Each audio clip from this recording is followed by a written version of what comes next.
Hello students, welcome to Magnet Brains Hindi. मेरा नाम है अवनीश त्रिपाठी। तो आज एक और बहुत महत्वपूर्ण सेशन के साथ हम उपस्थित हैं। कक्षा 12 के भूगोल के जो महत्वपूर्ण चैप्टर्स हम देख रहे हैं उसमें आज हम करने वाले हैं पार्ट 2 का कंप्लीट चैप्टर रिवीजन। यानी एक सेशन में पूरे चैप्टर को देखने की कोशिश करेंगे, समझने की कोशिश करेंगे और कोशिश करेंगे कि उसके महत्वपूर्ण बिंदुओं को अच्छे तरीके से समझ सकें और रिवाइज कर सकें। अब देखिए, इस चैप्टर का नाम है विश्व जनसंख्या, वितरण, घनत्व और वृद्धि। यानी डिस्ट्रीब्यूशन कैसा है पूरी दुनिया में, जनसंख्या का क्या पैटर्न है, कैसे कहां कहां ज्यादा है कहां कम है। घनत्व यानी डेंसिटी कितनी है, पूरी जनसंख्या एक वर्ग किलोमीटर के हिसाब से, या जनसंख्या और उसके जो भू क्षेत्र हैं उस आधार से कितने लोग रह रहे हैं। और वृद्धि, उसमें चेंजेस जो हो रहे हैं वो उसका पैटर्न क्या है, ये सारी चीजें देखेंगे। और ये हम देखेंगे विश्व लेवल पर, यानी एक तो भारत की जनसंख्या अलग के चैप्टर्स हैं उसमें देखेंगे, विश्व स्तर पर इस जनसंख्या का जो पूरा प्रकरण है, पूरा पैटर्न है, उसको देखने की समझने की कोशिश करेंगे। तो कंप्लीट चैप्टर रिवीजन इस महत्वपूर्ण चैप्टर का शुरू करें उससे पहले इंपॉर्टेंट इंफॉर्मेशन स्टूडेंट्स आपके लिए है कि ये सारी महत्वपूर्ण क्लासेस आपको कहां मिल रही हैं, मैग्नेट ब्रेन्स हिंदी के प्लेटफॉर्म पर मिल रही हैं, वो भी बिल्कुल निःशुल्क। इंडिया का एकमात्र ऐसा प्लेटफॉर्म जहां कक्षा 6 से 12 तक के लिए आपके लिए सारी पढ़ाई निःशुल्क है। कोई पेड सब्सक्रिप्शन नहीं आपको लेना, कोई आपको पैसे खर्च करके पढ़ने की जरूरत नहीं है। और बिना पैसे भरे, बिना कोई सब्सक्रिप्शन लिए आप सारी क्लासेस, सारे कंसेप्ट्स, सारा चैप्टर का रिवीजन और एक एक पॉइंट्स को इजीली देख के समझ सकते हैं। ठीक है, तो ये सारी चीजें निःशुल्क आपको मिल रही हैं मैग्नेट ब्रेन्स हिंदी के प्लेटफॉर्म पर। अब देखिए, जो विश्व जनसंख्या की अगर परिचय की बात करें, इसके इंट्रोडक्शन की बात करें, तो आपको पता है कि जो मानव एक संसाधन है, मानव एक रिसोर्स के रूप में पूरी दुनिया में देखा जाता है। और इसी मानव को जब हम गिनती करते हैं तो इसको हम जनसंख्या का रूप देते हैं, यानी इसको हम कहते हैं कि ये पॉपुलेशन है। और उस पॉपुलेशन को गिनने की पूरी प्रक्रिया को जनगणना या सेंसस कहते हैं, जिसका नाम आपने सुना होगा वेरी पॉपुलरली। ठीक है, जिसको हिंदी में कहते हैं जनगणना। अब ये जो विश्व जनसंख्या है, ये जाहिर सी बात है कि पूरी दुनिया में इसका पैटर्न, इसका नंबर यानी गिनती, ये सब कुछ अलग अलग है। यानी कहीं पर आपको ज्यादा जनसंख्या दिखाई पड़ेगी, कहीं पर आपको कम जनसंख्या दिखाई पड़ेगी, कहीं पर आपको दिखाई पड़ेगा कि बहुत बड़े भूभाग में बहुत कम लोग रह रहे हैं, विरल क्षेत्र यानी विरल जनसंख्या वाली बात। कहीं आपको दिखाई देगा कि बहुत कम क्षेत्रों में बहुत ज्यादा लोग रह रहे हैं। अब जाहिर सी बात है, ये जो अनयूजुअल या एक तरह से आप कह सकते हैं कि जो बराबर ये संतुलन नहीं है पूरी जनसंख्या का, या बराबर जो वितरण नहीं है, जो ये विषम वितरण है, इसके कुछ कारण होंगे। यानी ऐसा क्या कारण है कि किसी किसी जगह पर ज्यादा ये पाया जा रहा है, किसी किसी जगह पर ये कम पाया जा रहा है, ये सारी महत्वपूर्ण चीजों की हम चर्चा करेंगे। अब पृथ्वी पर जो मानव का विकास है वो क्या है, बहुत प्राचीन कालों से है। और जैसा कि हम इसको मानव भूगोल में पढ़ रहे हैं, तो जाहिर सी बात है, एक चीज आपको जानना जरूरी है कि ये मानव का जो निवास है, ये भौगोलिक वातावरण का महत्वपूर्ण अंग है। और भौगोलिक वातावरण के साथ ही मनुष्य अपना संबंध भी स्थापित करता है। ये हमने पहले चैप्टर में मानव भूगोल में देख लिया था कि मानव जो रह रहा है उसके लिए पृथ्वी एक घर के समान है, और पृथ्वी पे जो भौगोलिक वातावरण है उसके साथ मानव का एक अपना संबंध है, अंतर संबंध है। ठीक, अच्छा आगे देखते हैं। और इसीलिए जो भौगोलिक वातावरण का अंग है, तो वो किसी देश का वास्तविक धन भी है। यानी रियल असेट अगर दुनिया में किसी देश का कोई चीज है तो वो सबसे पहले मानव है। अगर मानव है तभी उस देश की बाकी संपदाएं हैं, या संपदाएं अगर वैसे भी हैं तो उसका प्रयोग या उपयोग तभी होगा जब मानव रहेगा। और मानव ही फिर उन संपदाओं से और नई नई संभावनाओं को विकसित करेगा, जो कंसेप्ट हम चैप्टर 1 में संभववाद में देख चुके हैं। और नए नए तरीके की सभ्यताएं, सांस्कृतिक, सामाजिक व्यवस्था, आर्थिक और राजनीतिक व्यवस्था का भी जन्म देगा। तो यह महत्वपूर्ण बात है जिसको आपको समझना है। अच्छा, मानव या जनसंख्या है एक ऐसा संसाधन है जो देश के अन्य संसाधनों का उपयोग करता है। मैंने अभी आपको यह चीज क्लियर की है कि जब मानव रहेगा तभी बाकी की संसाधनों का भी इस्तेमाल किया जा सकेगा। अगर मानव ही नहीं है, जनसंख्या ही नहीं है, तो बाकी उन संसाधनों का इस्तेमाल आप बहुत हद तक नहीं कर सकते हैं। और वो देश का भविष्य भी मानव ही बनाता है, क्योंकि देश की जो नीतियां निर्धारित करते हैं उसका महत्वपूर्ण योगदान उसमें किसका होता है, मानव का होता है। या आप कह सकते हैं कि एकमात्र योगदान भी मानव का है, सबसे महत्वपूर्ण तो योगदान है ही। तो इसलिए जो मानव है, जो ये जनसंख्या है, एक ये बहुत बड़ा असेट है, ये एक संसाधन है। इसीलिए आजकल एक शब्द बड़ा दुनिया में प्रचलित है, वो है ह्यूमन रिसोर्स, मानव संसाधन। जिस तरह से बाकी संसाधनों की बात की जाती है, खनिज की, कोयले की, है ना, अलग अलग तरीके के संसाधनों की बात की जाती है, वैसे ही आजकल एक मानव संसाधन की बात है। और इसीलिए आगे जब आप चैप्टर्स में पढ़ेंगे, इस चैप्टर के 2 चैप्टर के बाद जो भूगोल में आएगा, आपको मानव विकास पढ़ने के लिए मिलेगा, ह्यूमन डेवलपमेंट मिलेगा, फिर ह्यूमन रिसोर्स डेवलपमेंट की भी पढ़ाई की जाती है। तो ये महत्वपूर्ण चीजें जो है दुनिया भर में अलग अलग जगह मानव का वितरण है उनकी संख्या के आधार पर। यही पूरा कंसेप्ट विश्व जनसंख्या के रूप में हम जानेंगे और देखेंगे कि पूरी दुनिया में इस जनसंख्या का क्या पैटर्न है, क्या वितरण है और कैसे कैसे इसका अलग अलग जगह पर उपयोग हो रहा है। सॉरी, हमारे लिए जानना आवश्यक है कि किसी क्षेत्र में स्त्री और पुरुषों की संख्या कितनी है। बहुत महत्वपूर्ण है। देखिए, जब हम विश्व जनसंख्या को देखेंगे तो ये सारी चीजें देखेंगे ना कि भाई कहां स्त्रियां ज्यादा हैं, कहां पुरुष ज्यादा है, जिसको एक इंपॉर्टेंट शब्द आप इस्तेमाल करते हैं लिंगानुपात, सेक्स रेशियो जिसको कहते हैं। तो लिंगानुपात में हम देखेंगे कि भाई प्रति 1000 व्यक्तियों पर कितनी स्त्रियां हैं और उस अगर ज्यादा है तो क्यों है, कम है तो क्या कारण है। प्रति वर्ष कितने बच्चों का जन्म होता है और कितने बच्चों की मृत्यु होती है। तो जन्म दर और मृत्यु दर, ये इंपॉर्टेंट चीजें हम चैप्टर में पढ़ने वाले हैं।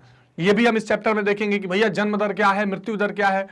ऐसे भी देश हैं जहां पर बहुत उच्च जन्म दर भी है, बहुत उच्च मृत्यु दर भी है, तो वहां जनसंख्या का पैटर्न कैसा है। कुछ ऐसे देश हैं विकासशील जैसे देश जो बहुत ऊंचा जन्म दर पा चुके हैं और मृत्यु दर उन्होंने कम कर लिया है। कुछ ऐसे देश हैं जहां मृत्यु दर और जन्म दर दोनों कम है। तो इसके क्या कारण है इसको भी देखेंगे। लोग कहां रहते हैं, नगरों में रहते हैं कि गांव में रहते हैं, अगर उनका रहते हैं तो व्यवसाय क्या है, इन तथ्यों का वर्णन हम इस अध्याय में करेंगे। अब देखिए, आप बहुत आसानी से ये समझ पा रहे होंगे कि कैसे ये मानव भूगोल का पार्ट है, क्योंकि आप जितनी चीजें देख रहे हैं, मानव भूगोल का मतलब ही है प्राकृतिक वातावरण और मानव का संबंध। और ये जो जनसंख्या का पैटर्न है कि कौन कहां रह रहा है, जन्म दर क्या है, मृत्यु दर क्या है, इसमें भौगोलिक वातावरण का बहुत महत्वपूर्ण रोल है। इसीलिए इसको मानव भूगोल का पार्ट बनाया गया है। विश्व जनसंख्या के विषय में ब्लास, ये महत्वपूर्ण व्यक्ति हैं, इन्होंने कह दिया था कि विश्व की 2/3 जनसंख्या विश्व के 1/3 भाग पर निवास करती है। इसका मतलब इस स्टेटमेंट से ही पूरा चैप्टर पढ़ा जा सकता है या पूरे चैप्टर की व्याख्या की जा सकती है। इसका मतलब क्या हुआ? इसका मतलब यह हुआ कि ज्यादा से ज्यादा लोग कम से कम स्थानों में रह रहे हैं। अब ऐसा क्यों भाई? कोई ऐसा है क्या जो कम जगह पर रहना चाह रहा है? कोई ऐसा है? आप भी देखिए, आप भी सोचते होंगे कि मेरा बड़ा मकान हो, बड़ी खेती हो, बड़ा फार्म हाउस हो। फिर ऐसा क्यों है कि लोग कम ही जगह में ज्यादा लोग रहना चाह रहे हैं? इसका मतलब कुछ ना कुछ भौगोलिक कारण है। There are some geographical conditions, geographical essentialities या limitations which compels people to live in a limited area. कुछ ना कुछ क्या है, भौगोलिक रूप की बाध्यताएं हैं, भौगोलिक या आप कह सकते हैं विशेषताएं हैं, जिन विशेषताओं ने यह कंपेल किया है कि लोग अधिक संख्या में होते हुए भी कम जगहों पर अपने आप को रखें या कम जगह पर रहें। ठीक, चलिए ये महत्वपूर्ण बात आगे देखते हैं। जनसंख्या वितरण शब्द का अर्थ है भूपृष्ठ पर लोगों का वितरण। भूपृष्ठ पर लोगों का वितरण यानी जो भौगोलिक स्थिति है, जो जमीन है, उस पर लोगों का डिस्ट्रीब्यूशन कैसा है। विश्व में जनसंख्या सर्वत्र एक समान नहीं है, बिल्कुल ठीक बात। कहीं पर जनसंख्या बहुत सघन है यानी हाईली डेंसिटी, हाईली डेंस्ड,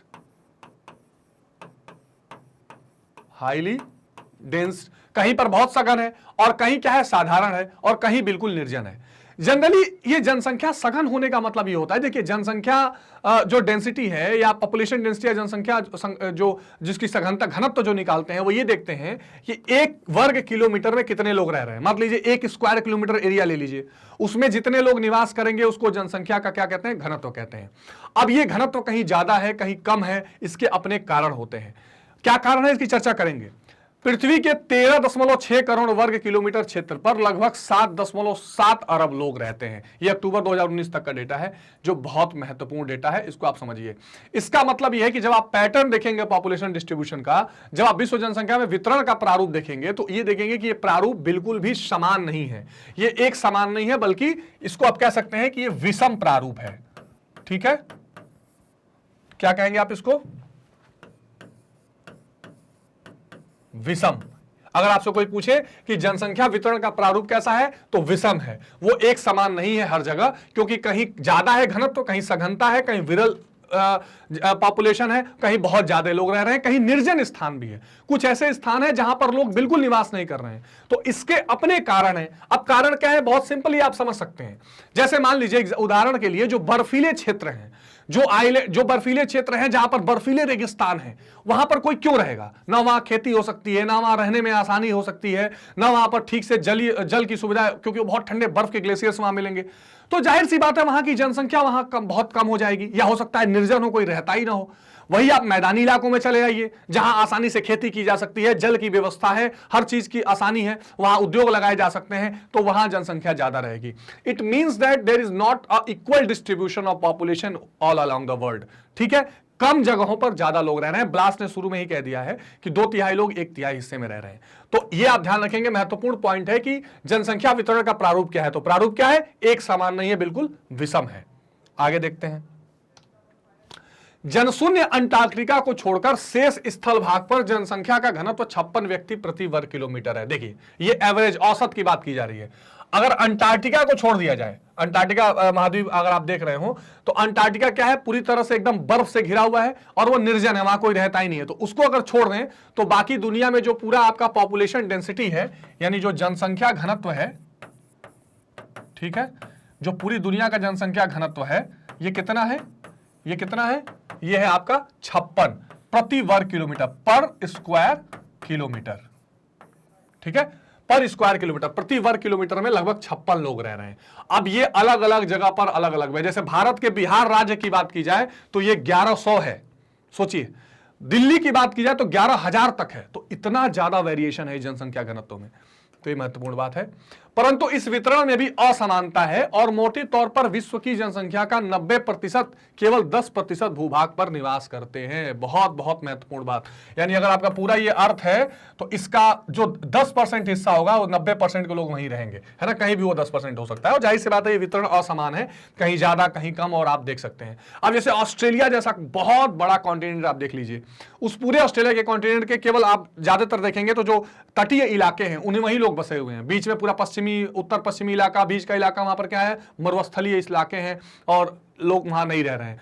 तो कहने का मतलब यह है कि विश्व जनसंख्या के जो वितरण का प्रारूप है, वितरण मतलब होता है कि कितने लोग कहां हैं, what is the distribution pattern, वो बहुत विषम है और बहुत कम संख्या की जमीन पर बहुत ज्यादा संख्या में लोग रह रहे हैं।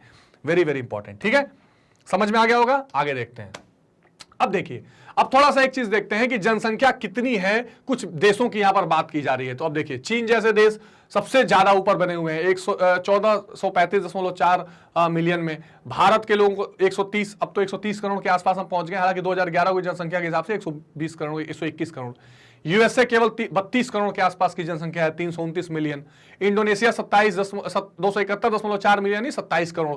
पाकिस्तान करीब 21 करोड़। पाकिस्तान से ज्यादा तो उत्तर प्रदेश की जनसंख्या है। ठीक, ब्राजील, ये दुनिया के वो देश हैं अलग अलग। ब्राजील की जनसंख्या, नाइजीरिया, बांग्लादेश, रूस, मैक्सिको, ये जनसंख्या आप देख सकते हैं। रूस जैसे बड़े अब रूस की कोई तुलना है, बताइए। इतना बड़ा ये अपने आप में देश है क्षेत्रफल के हिसाब से, और उसकी जनसंख्या देखिए 14-15 करोड़। तो आप ये देख सकते हैं कि बहुत, वहां क्यों है, क्योंकि साइबेरियन इलाके हैं, ठंडा प्रदेश है, बहुत ज्यादा इलाके ऐसे हैं जहां केवल निर्जन कोई है ही नहीं। तो आप ये समझ सकते हैं कि ये जो जनसंख्या वितरण का प्रारूप है, ये सबसे 10 सर्वाधिक आबाद देशों की बात थी, यहां पर 60% जनसंख्या रह रही है। यानी केवल 10 देशों में ही 60% जनसंख्या। देख लीजिए, ये दुनिया के केवल 10 देश हैं जहां 60% जनसंख्या अकेले निवास कर रही है। इससे आप समझ सकते हैं कि कितना हाईली एक विषम डिस्ट्रीब्यूशन है, या विषम जो है ये वितरण है जनसंख्या का। तो इस टेबल के थ्रू आप इस चीज को क्लियरली समझ सकते हैं, जो बहुत इंपॉर्टेंट है। ठीक है, आगे देखते हैं। अब देखिए, एक चीज और आप देख सकते हैं, 10 अत्यधिक सघन घनसंख्या वाला अगर आप देखें, जिसमें सबसे ज्यादा जनसंख्या का घनत्व है, ये मैंने इंक्लूड कर लिया है जानबूझ के। ठीक है, इस मैप को आप समझ सकते हैं। तो अगर आप 10 सबसे घनत्व वाले देशों को देखना चाहें जहां पॉपुलेशन डेंसिटी बहुत ज्यादा है, तो इसमें आप देख सकते हैं कि सबसे अधिक चीन, फिर भारत, फिर America, Indonesia, Pakistan, Brazil, Nigeria, Bangladesh, रूस और मैक्सिको। ये वो देश हैं जहां पर पॉपुलेशन डेंसिटी भी बहुत ज्यादा है।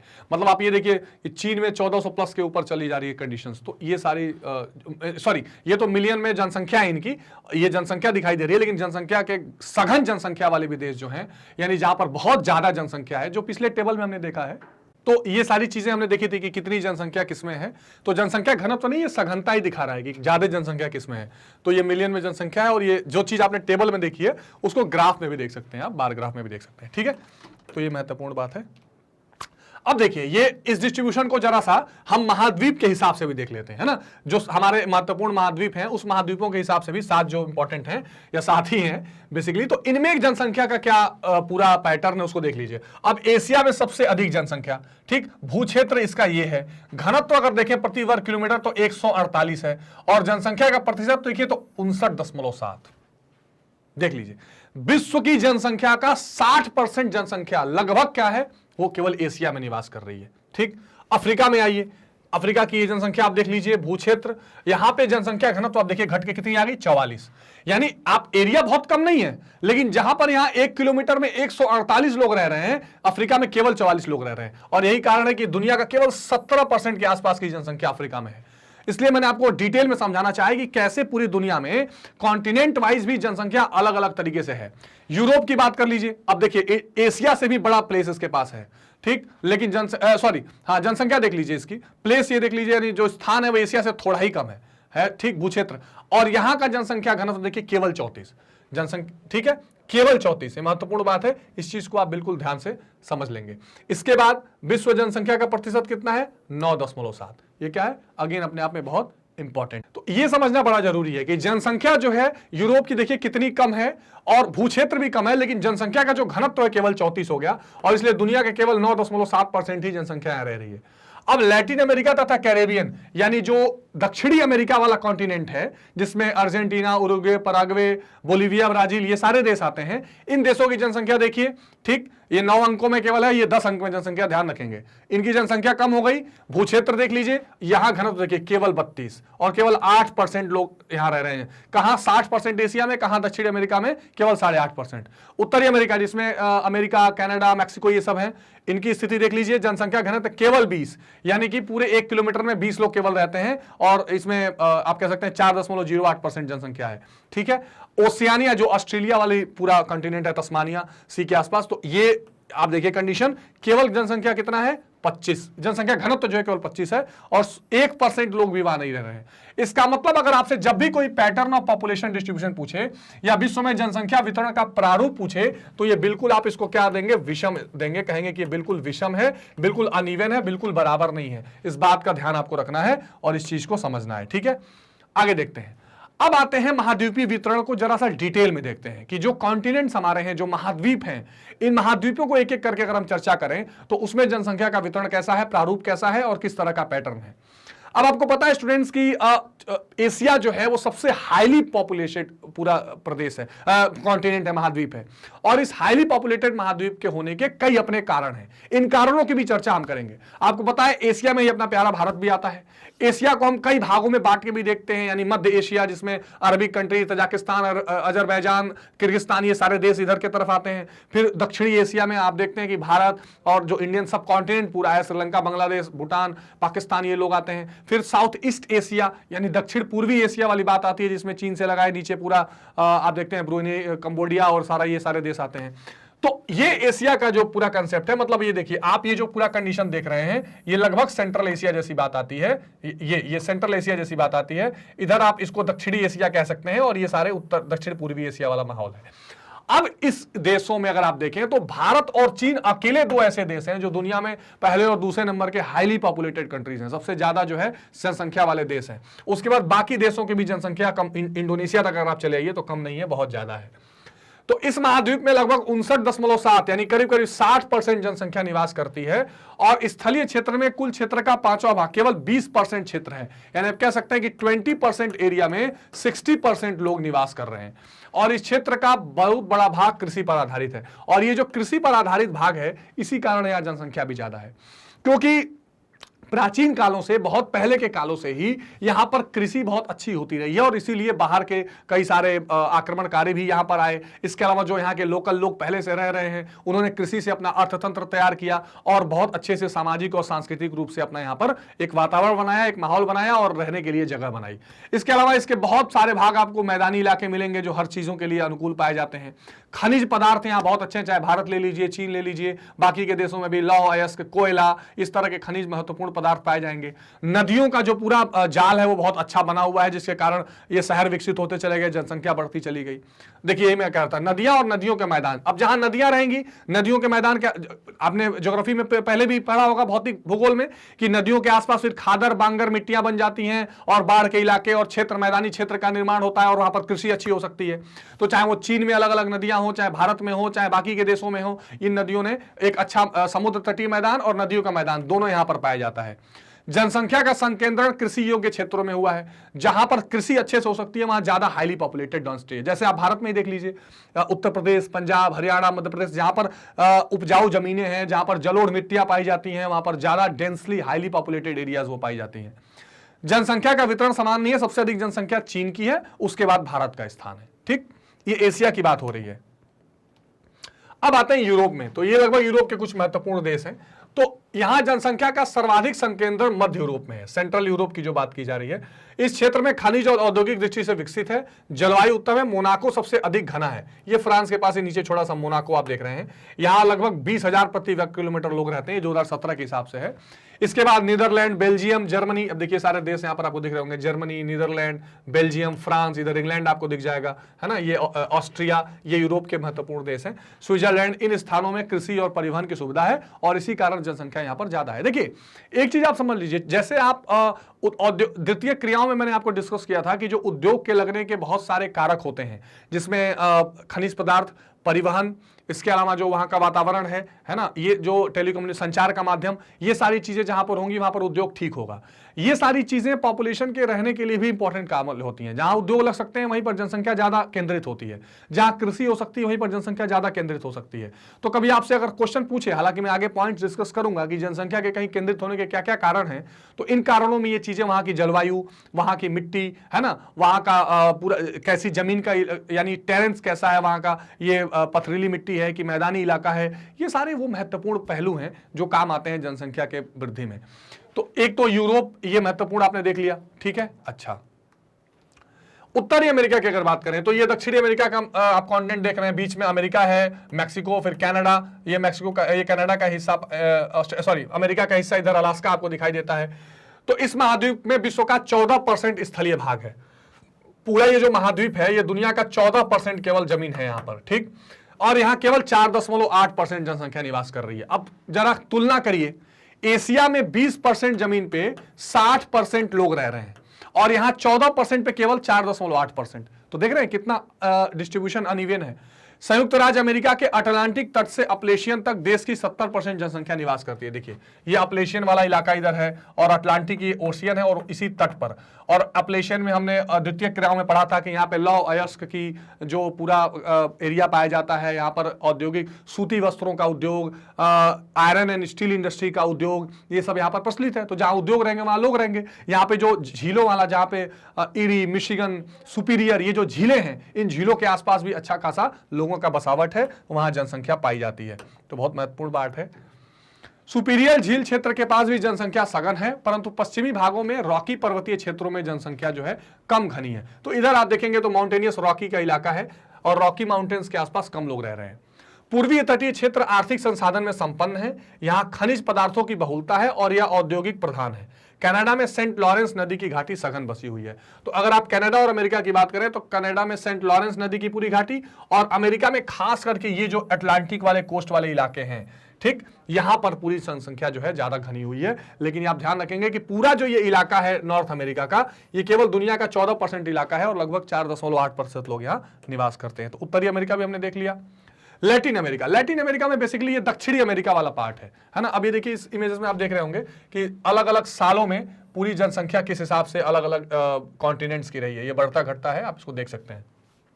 लैटिन अमेरिका में दक्षिण अमेरिका के देश हैं, जैसे उरुग्वे, प्रागवे, फ्रेंच गिना, सूरीनाम, अर्जेंटीना, बोलिविया, ब्राजील, ये सारे, चिली, पेरू, ये सारे देश हैं। तो लैटिन अमेरिका में ये क्या है, यद्यपि विश्व का स्थलीय भाग 24% है, लेकिन केवल 8.5% जनसंख्या निवास कर रही है। देखिए एशिया से भी ज्यादा इसके पास जमीन मिल जाती है। यहां जनसंख्या का वितरण असमान है और जनसंख्या समूहों में बिछली है।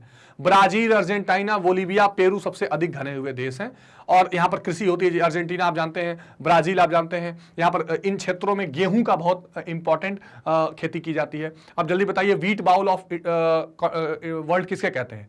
गेहूं का कटोरा किसको कहा जाता है? कमेंट सेक्शन में बताइए। कहां सबसे ज्यादा व्हीट की खेती होती है? पेरू भी बहुत महत्वपूर्ण है, इसके साथ आलू का इतिहास जुड़ा हुआ है। जो आलू आप खाते हैं सब्जी, पेरू से उसकी उपज मानी जाती है। अमेजन बेसिन, ये बहुत महत्वपूर्ण बात है। वहां पर जो अमेजन नदी है और पूरा उस नदी के किनारे किनारे का जो एरिया है वो बहुत ही घने जंगल है। वहां पर बहुत सारी प्राकृतिक विविधता पाई जाती है और लोग भी वहां पर है। गुयाना, अटाकामा, ये गुयाना एक ऐसा देश है और इसके साथ फ्रेंच गुयाना भी है जहां से उपग्रह बहुत छोड़े जाते हैं। अटाकामा का मरुस्थल और पेटागोनिया, यहां कम लोग बसे हुए हैं। ठीक, तो अमेजन बेसिन, गुयाना, अटाकामा मरुस्थल, यहां कम लोग हैं। बोलिविया, अर्जेंटीना, ब्राजील, पेरू यहां पर ज्यादा है और वहां कृषि भी होती है। ठीक है, चलिए अब आते हैं अफ्रीका में। तो अफ्रीका में आपको पता है कि बहुत सारे देश, सबसे ज्यादा देश यहां पर हैं, लेकिन जाहिर सी बात है कि अफ्रीका में भी जनसंख्या वृद्धि की दर तो ठीक है पर जनसंख्या बहुत ज्यादा नहीं है। और अफ्रीका में बहुत सारे इलाके आपको ऐसे मिलेंगे जहां पर क्या है, जहां पर मरुस्थल पाया जाता है या सवाना वाले क्षेत्र भी पाए जाते हैं और मरुस्थल के कारण भी बहुत सारे इलाके निर्जन हैं या वहां पर कुछ हो नहीं पाता। तो विश्व के 19.7 भूभाग पर केवल 16.9 जनसंख्या निवास करती है। बहुत बड़ा भाग सहारा मरुस्थल के अंतर्गत आता है। ठीक है, ये इलाके में बहुत सारा मरुस्थल भी है। ठीक है, दूसरा कलाहारी मरुस्थल है। कलाहारी आपको मिल जाएगा नामीबिया और बोत्सवाना, ये दो देश हैं नीचे, इन्हीं के आसपास एक कलाहारी मरुस्थल आपको देखने के लिए मिल जाएगा।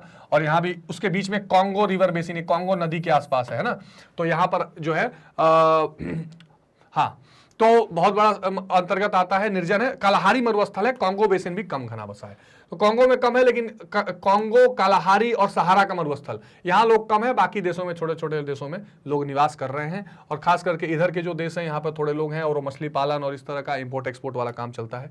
तो महत्वपूर्ण अफ्रीका का आपने देखा। गैवान, कांगो, मध्य अफ्रीका गणराज्य और दक्षिणी पश्चिमी सूडान कम बसे हैं। इसके अतिरिक्त नील नदी का डेल्टा, मोरक्को और अल्जीरिया का भूमध्य सागरीय तट, नाइजीरिया और इथियोपिया की उच्च भूमि घनी बसी हुई है। ठीक है, तो आप ये देख सकते हैं कि ये जो इलाके हैं पूरे, ये इधर की तरफ ये देख रहे हैं आप, ये Kenya, Tanzania, Zambia, Zimbabwe, Mozambique, ठीक है, ये सारे जो देश हैं ये महत्वपूर्ण रूप से, जहां से नील नदी खास करके इधर से निकलती है, उन नील नदी वाले इलाके भी ये देखिए आप इधर से, ये नील नदी इलाके के आसपास भी जाहिर सी बात है नदी है, तो वहां पर ठीक ठाक वहां पर जनसंख्या पाई जाती है। ठीक है, तो ये महत्वपूर्ण है। चलिए, ठीक है ना, ये इथोपिया ध्यान रखिएगा, इथोपिया है, तो यहां भी जनसंख्या ठीक ठाक पाई जा रही है। अब देखिए, और लास्ट में आता है ऑस्ट्रेलिया या ओशियाना। तो ये ऑस्ट्रेलिया वाला पूरा कॉन्टिनेंट है, आप देख रहे हैं तस्मान सी है, इधर तस्मानिया है ना। तो ये जो ऑस्ट्रेलिया है, Western Australia, Northern Queensland, South Australia, New Wales, Victoria. अब ये जो आप देख रहे हैं ये कोस्टल इलाके, यहां पर तो लोग हैं, लेकिन इधर काफी इलाका क्या है, मरुस्थलीय है। वहां पर क्या पाया जाता है, वहां पर डिजर्ट पाया जाता है, इस कारण भी जनसंख्या कम है। तो इसके अंतर्गत ऑस्ट्रेलिया महाद्वीप और प्रशांत महासागरीय द्वीप सम्मिलित हैं। इस क्षेत्र स्थल में 5.5% भाग को घेरे हुए हैं।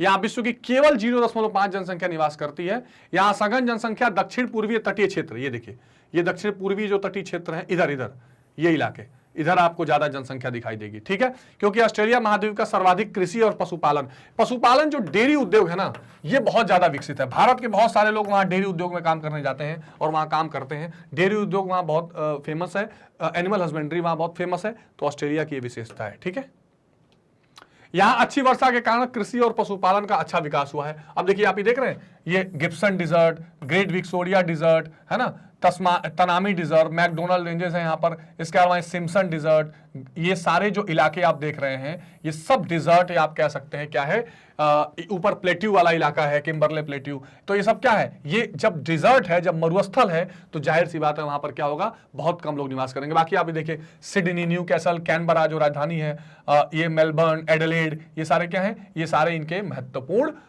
वो इलाके हैं जो ठीक से सघन रूप से बसे हुए हैं। बाकी ये डार्लिंग रिवर, ये सारे मुरे रिवर, ये सारी नदियां हैं और इन नदियों के कारण इन इलाकों में थोड़ा सा क्या होता है, लोग बसे हुए हैं। ठीक है, तो बहुत महत्वपूर्ण बात है, इसको भी आप ध्यान रखेंगे, ऑस्ट्रेलिया की विशेषता है। अब देखिए, अब हम किस पार्ट को करने जा रहे हैं कि जनसंख्या को वितरण को प्रभावित करने वाले तत्व कौन कौन से हैं, यानी वो कौन कौन से फैक्टर हैं जिनके कारण कहीं जनसंख्या ज्यादा होगी या कम होगी। Which are the factors which affect the population, या which are the factors which affect the distribution of population. क्यों ऐसा है कि किसी कॉन्टिनेंट में, एशिया जैसे कॉन्टिनेंट में बहुत ज्यादा लोग रह रहे हैं, कहीं कहीं ऐसा क्यों है कि बहुत कम लोग रह रहे हैं। इसके कुछ महत्वपूर्ण कारण हैं और इन कारणों की चर्चा करेंगे। तो सबसे पहले इंपॉर्टेंट पार्ट इसमें आता है जलवायु का, क्लाइमेट का। अब जलवायु से आप समझ सकते हैं सारी चीजें इसमें शामिल हो जाती हैं। हवा कैसी है, वहां पे इंसोलेशन यानी सूर्य की रोशनी कैसी मिल रही है, बारिश की स्तर कैसा है, पानी कैसा है, सारी चीजें जलवायु के अंदर इसमें इंक्लूड हो जाती हैं। तो मानव उन्हीं स्थान पर रहना पसंद करता है जहां की जलवायु उसके स्वास्थ्य के उद्देश्य के लिए अनुकूल होती है। इसमें बिल्कुल कोई शक नहीं है। कोई भी व्यक्ति कहां रहना चाहेगा, मानव कहां ज्यादा से ज्यादा रहना चाहेगा, जहां पर उसको रहना रिलेटिवली आसान हो बाकी क्षेत्रों के। समझिए बात को। अभी आगे हम प्रतिकर्ष कारक और अपकर्ष कारक भी देखेंगे कि क्यों एक जगह से दूसरे जगह मानव चला जाता है। लेकिन आप सिंपल रूप से देखिए कि पहले से भी लोग कहां बसे हुए हैं। आज भी आप बड़े बड़े शहरों को देखिए, वो या तो समुद्र के किनारे हैं या नदियों के किनारे हैं, क्योंकि उनको पानी चाहिए, ट्रांसपोर्टेशन की सुविधा चाहिए। पहले जलमार्ग से चलता था। तो ये जो नदियों के किनारे प्रदेश या क्षेत्र या शहर बसे हुए हैं, इसका मतलब वहां की जलवायु, वहां के रहने की कंडीशन उनको आसान हो रही होगी। तो यही कारण है कि उष्ण और आर्द्र को घाटियों में प्रति वर्ग किलोमीटर 15 मनुष्य ही निवास करते हैं। तो जहां पर बहुत उष्ण या आर्द्र रहेगी कंडीशन, बहुत गर्म या बहुत ठंडा वाला जो कंडीशन वाला रहता है, वो आपको वहां पर जनसंख्या घनत्व तो बहुत कम रहेगा। इसी प्रकार सहारा के उष्ण मरुस्थल तथा टुंड्रा के शीत मरुस्थल में यह औसत प्रति वर्ग किलोमीटर एक व्यक्ति से भी कम रहता है। तो अगर आप सहारा के बहुत गर्म अगर मरुस्थलों को देखें, या आप टुंड्रा के जो ऊपर के इलाके हैं और दक्षिणी ध्रुव के तरफ के जो बहुत ठंडे होते हैं, वहां पर आप देखेंगे 1 किलोमीटर में एक आदमी भी नहीं है। इन प्रदेशों की जलवायु या तो बहुत गर्म है, नम है, या बहुत ठंडी है, जिसमें यहां मानव की कार्य शक्ति पर अधिकतर प्रभाव पड़ता है। जाहिर सी बात है, मनुष्य कुछ काम ही नहीं कर पाएगा वहां, है ना। अगर बहुत गर्म है तो आप बाहर निकल के क्या कर पाएंगे, आपकी एनर्जी खत्म हो जाएगी, आप सर्वाइव ही नहीं कर पाएंगे।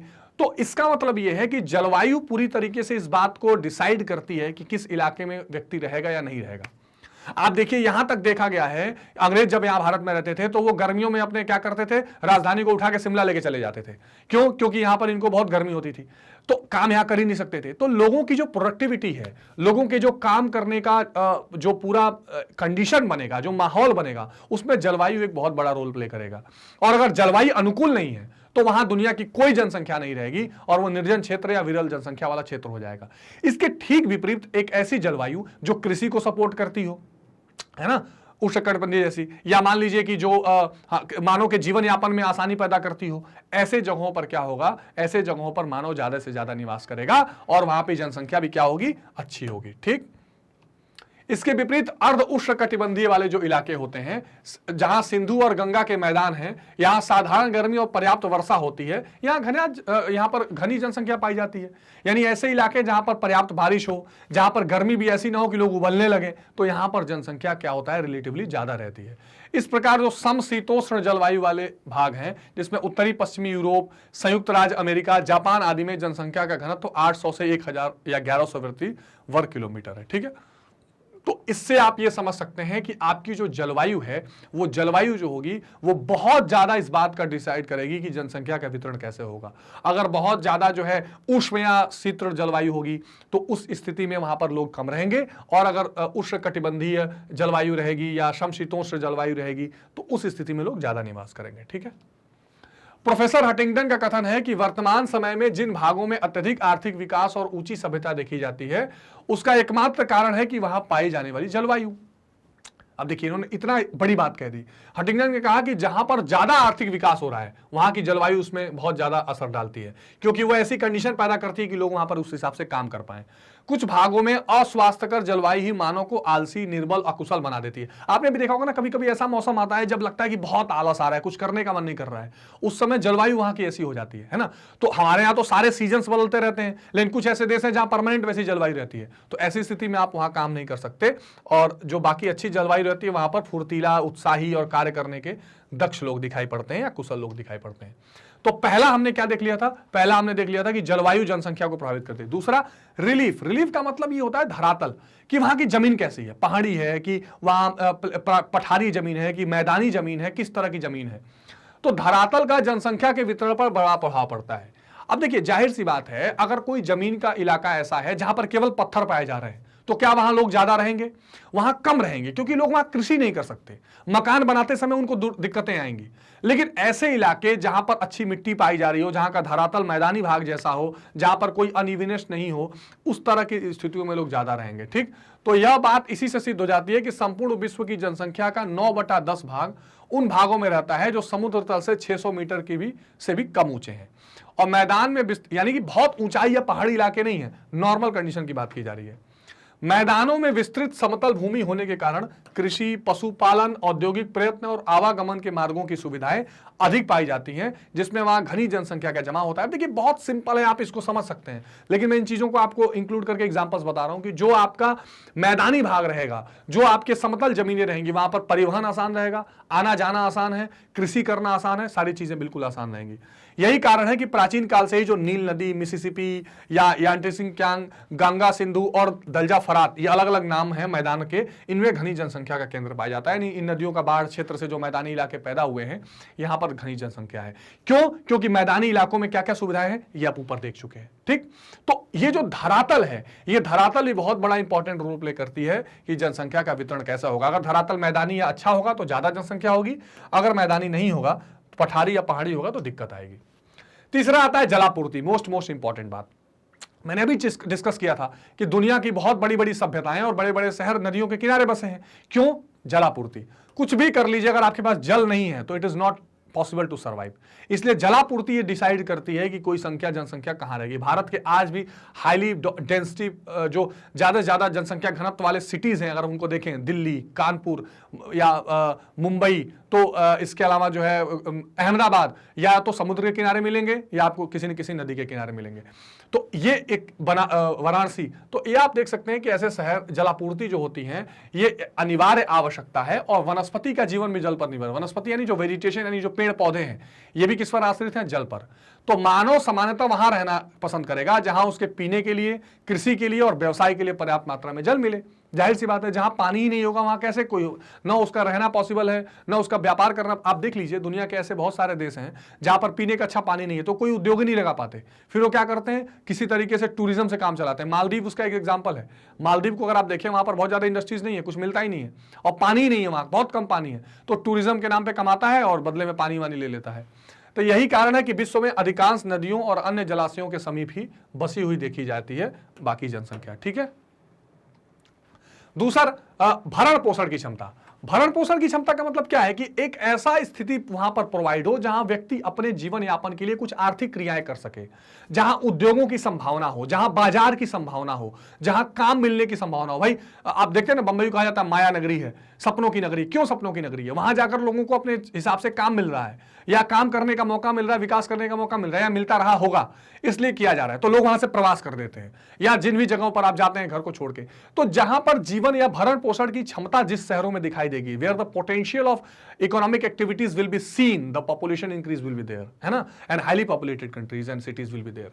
तो भरण पोषण की क्षमता जहां दिखाई देगी, जहां पे कॉम्पिटेंसी दिखाई देगी कि लिवलीहुड मिल जाएगा, वहां पर लोग रहेंगे। तो मनुष्य अपने जीवन यापन के लिए अनेक व्यवसाय करता है, मछली पकड़ना, शिकार करना, कृषि करना, खाने खोदना, सारी चीजें। और कुछ व्यवसाय ऐसे हैं जिसमें भरण पोषण की अधिक क्षमता है और कुछ है जिसमें कम है। तो जहां पर भरण पोषण की क्षमता ज्यादा दिखाई पड़ेगी, वहां पर लोग ज्यादा रहेंगे, इसमें कोई दिक्कत नहीं है, कोई इसमें कंफ्यूजन नहीं होना चाहिए। तो छोटे छोटे पॉइंट्स को मैंने इसमें डिटेल में लिख लिया है ताकि आप इसका अच्छा सा पॉइंट्स बना सके, अगर आपको लॉन्ग आंसर भी लिखना है। ठीक, कृषि और उद्योग धंधे अपनी घनी जनसंख्या का निर्वाह हो सकता है। ठीक है, मछली पकड़ने से भरण पोषण नहीं हो सकता। तो जहां पर जिन क्षेत्रों में ज्यादा कृषि रहेगी, ज्यादा उद्योग रहेगा, उनके साथ साथ ये छोटे छोटे काम हो सकते हैं, लेकिन केवल इन्हीं कामों से भरण पोषण तो होगा नहीं। तो ऐसे देश जहां पर ये उद्योग धंधे भी आराम से और कृषि हो सके, उन क्षेत्रों में या देशों में जनसंख्या ज्यादा पाई जाएगी। यही कारण है कि भारत जैसे कृषि प्रधान और जर्मनी जैसे औद्योगिक देशों में जनसंख्या बहुत सघन है, जबकि अर्जेंटीना जैसे पशुपालन प्रदेश में साधारण जनसंख्या मिलती है। ठीक है, आ रही बात समझ में? चलिए, ग्रेट। अब आते हैं खनिज पदार्थ। तो ये भी इंपॉर्टेंट है, जो अलग अलग फैक्टर जिनकी हम चर्चा कर रहे हैं जो जनसंख्या वितरण को प्रभावित करते हैं, उसमें से एक खनिज पदार्थ भी है। तो किसी स्थान पर पाए जाने वाले खनिज पदार्थों अथवा शक्ति के साधनों के कारण भी वहां जनसंख्या का जमाव हो जाता है, इसमें कोई दो राय नहीं है। खनिज अगर पाए जाएंगे तो जनसंख्या ज्यादा रहेगी। जैसे ऑस्ट्रेलिया के पश्चिमी मरुस्थल में कालगुल तथा कुलगार्डी में सोने की खानों के कारण, उत्तरी चिली में सोरा और तांबे के कारण, पश्चिमी एशिया में पेट्रोलियम पाए जाने के कारण जनसंख्या में वृद्धि हुई है। ठीक है, तो ये कुछ उदाहरण हैं जिनको आप समझ सकते हैं कि अगर खनिज पदार्थ होंगे तो भी जनसंख्या ज्यादा होगी। इसके अलावा अगर औद्योगिकरण होगा, इंडस्ट्रियलाइजेशन जिन जगहों पर होगा, सब एक दूसरे से रिलेटेड है। जहां खनिज होगा वहीं उद्योग होंगे। अगर उद्योग है तो समझ लीजिए खनिज भी मोस्टली पाए जाएंगे और वहां जनसंख्या उस हिसाब से बढ़ती चली जाएगी। ठीक है, तो यूरोप में जनसंख्या के मानचित्र को देखते से ज्ञात होता है कि डोनेस, साइलेशिया, जो पूर्वी जर्मनी के आसपास, काला प्रदेश, रूर, जर्मनी में सार और लॉरेन नदी के औद्योगिक प्रदेश, विश्व में घने हुए हैं। क्यों? क्योंकि यहां पर आयरन एंड स्टील इंडस्ट्रीज, गाड़ियों की इंडस्ट्रीज, सारी इंडस्ट्रीज इस क्षेत्र में देखने के लिए मिलती है। वाइस एंड वर्सा यह है कि जहां पर ज्यादा औद्योगिकरण होगा, जहां पर कृषि करने के लिए जमीन अच्छी होगी, जहां की जलवायु अच्छी होगी, ये सारे फैक्टर्स क्या करेंगे? पॉपुलेशन ज्यादा होने के लिए हेल्पफुल होंगे, और नहीं होगी तो सघन पॉपुलेशन नहीं होगा। आवागमन के मार्गों की सुविधा, ये भी ठीक है। मीन ऑफ जो है ट्रांसपोर्टेशन या कम्युनिकेशन जो है, ठीक है, यानी कि संचार और आवागमन दोनों की अगर जहां सुविधा बढ़िया होगी वहां पर क्या होगा? ये कम्युनिकेशन के साथ साथ ट्रांसपोर्टेशन भी आप ऐड कर लेंगे इसमें, ठीक है, ट्रांसपोर्ट। तो मीन्स ऑफ ट्रांसपोर्ट जहां पर बढ़िया होगा वहां पर ज्यादा से जनसंख्या पाई जाएगी। जैसे मान लीजिए कोई शहर है जहां पर जल मार्ग अच्छा है, जहां पर ट्रेन रेलवे की मार्ग अच्छा है, वहां पर जनसंख्या ज्यादा होगी। London, Paris, Tokyo, New York, Kolkata, ये सब क्या है? ये भूमि पर लाखों लोग रहते हैं, वहां पर जनसंख्या ज्यादा दिखाई पड़ती है क्योंकि ये पर्यटन और आवागमन की दृष्टि से आसान क्षेत्र है। इसके अलावा राजनीतिक प्रभाव, ये भी बहुत इंपॉर्टेंट बात है। जिन क्षेत्रों की, जिन जगहों की राजनीतिक और शासन व्यवस्था ठीक दिखाई पड़ेगी, नागरिक व्यवस्था ठीक दिखाई पड़ेगी, वहां पर लोग ज्यादा रहना चाहेंगे, है ना। इसको आप प्रतिकर्ष कारक में रख सकते हैं। हाई लिविंग स्टैंडर्ड वहां बनेगा। अगर जैसे मान लीजिए कोई ऐसा देश है जहां पर अत्याचारी राजा चल रहा है, तो क्या वहां कोई रहेगा? छोड़ के भागेगा। कोई ऐसा देश है जहां पूरा लोकतंत्र का माहौल है, शांति है, सबके लिए न्याय की बात की जाती है, तो लोग वहां ज्यादा रहने का प्रयास करेंगे, ठीक है। बिल्कुल सिंपल सी बात है। जहां स्थिर गवर्नमेंट हो, जहां ठीक से प्रबंधन होता हो, ये सारी चीजें आएंगी। शक्तिशाली और न्यायपूर्ण शासन जो प्रजा की रक्षा करते हुए उसे उन्नति के मार्ग पर अग्रसर करा सके, जनसंख्या के जमाव के लिए बहुत उपयोगी है, ठीक। कोई कंफ्यूजन नहीं। तो ये बहुत महत्वपूर्ण पॉइंट्स हैं, इन पॉइंट्स को आप जरूर रिवाइज करेंगे एक एक करके। अगर हम इन पॉइंट्स को फिर से देख लें, हाँ, सरकार की नीतियां तो उसी से संबंधित है कि गवर्नमेंट कैसी नीतियां बना रही है, कैसी पॉलिसी गवर्नमेंट की चल रही है। अगर गवर्नमेंट कोई ऐसी पॉलिसी बना रही है जो लोगों के लिए दमनकारी है या लोगों के लिए सहूलियत वाली नहीं है, तो शायद जनसंख्या का जो सघनता है, जनसंख्या का जो डिस्ट्रीब्यूशन या उसका कह सकते हैं जो वितरण है, वो शायद कम हो जाए। और अगर सरकार अच्छी संख्या बनाएगी, अच्छी नीतियां बनाएगी, तो जनसंख्या का घनत्व तो ज्यादा हो सकता है। ऑस्ट्रेलिया में श्वेत नीति के कारण वहां की जनसंख्या बहुत कम है, क्योंकि ऐसा देखा जाता है कि वहां श्वेत और काले लोगों में थोड़ा भेदभाव दिखाई पड़ता है या इस तरह की कंडीशंस दिखाई पड़ती हैं। कई बार आपने सुना होगा न्यूज में, भारतीय छात्रों पर कई बार आक्रमण वाली स्थिति भी आती है। तो सरकार की नीतियां भी क्या होती हैं? जनसंख्या के वितरण को बहुत ज्यादा प्रभावित करती हैं। सामाजिक प्रभाव तो है ही। सामाजिक प्रभाव जहां पर ज्यादा रहेगा, मान लीजिए कोई ऐसी स्थिति है, कोई ऐसे जगह है जहां पर परिवार को एक साथ रहने की बात की जाती है, तो परिवार प्रवास ही नहीं करेगा, बड़ा बड़ा परिवार होता जाएगा, जनसंख्या बढ़ती जाएगी। धार्मिक कारण, सांस्कृतिक कारण, सामाजिक कारणों की वजह से भी जनसंख्या सघनता होती चली जाती है ना। कई बार लोग धर्म के आधार पर एक जगह इकट्ठा होकर रहते हैं, कई बार जाति के आधार पर रहने लगते हैं कि नहीं हम यहीं रहेंगे, हमारी जाति, हमारे हिसाब किताब यही है। जैसे आप इजराइल को देखें तो ज्यूज के लिए एक अलग कंट्री ही बना दी गई। तो इस तरह की भी स्थितियां कई बार दिखाई देती हैं, जिससे क्या होता है कि जनसंख्या के वितरण पर प्रभाव पड़ता है, ठीक है। तो अगर आप इन फैक्टर्स को देख लें, अगर एक बार हम रिवाइज कर लें क्या क्या फैक्टर्स हमें देखें, तो पहला जलवायु, ठीक। दूसरा इसमें धरातल का बहुत महत्वपूर्ण है। जल जहां अच्छे से मिलेगा, जहां भरण पोषण के लिए क्षमता रहेगी, जहां पर खनिज पदार्थ मिलेंगे, जहां उद्योग रहेंगे, जहां पर आवागमन की ठीक सुविधा रहेगी, जहां का राजनीतिक प्रभाव, शासन व्यवस्था, प्रबंधन अच्छा रहेगा, सरकार की नीतियां अच्छी रहेंगी, और सामाजिक प्रभाव, ये सारे वो महत्वपूर्ण फैक्टर हैं जो जनसंख्या के वितरण में महत्वपूर्ण रोल अदा करते हैं। अब आइए कुछ अन्य और महत्वपूर्ण चीजों को देखते हैं। अब एक सबसे इंपॉर्टेंट चीज आता है जनसंख्या का घनत्व, जिसको बोलते हैं पॉपुलेशन डेंसिटी।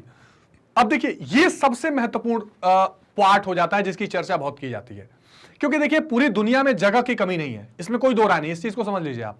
बहुत जगह है दुनिया में, लेकिन समस्या यह है कि जैसा हमने शुरू में ही देखा कि 2/3 जनसंख्या केवल 1/3 जगह पर रह रही है। इसका कारण यह है कि वो 1/3 जगह ही रहने लायक है। कुछ लोग तो ऐसे भी है, कुछ जनसंख्या तो ऐसी है कि रहने लायक जगह नहीं है, फिर भी वहां सर्वाइव कर रहे हैं। पहले चैप्टर में जाइए, मानव का प्रकृतिकरण, लेकिन प्रकृति का मानवीकरण जहां इंसान कर पा रहा है वो 1/3 क्षेत्र ही है।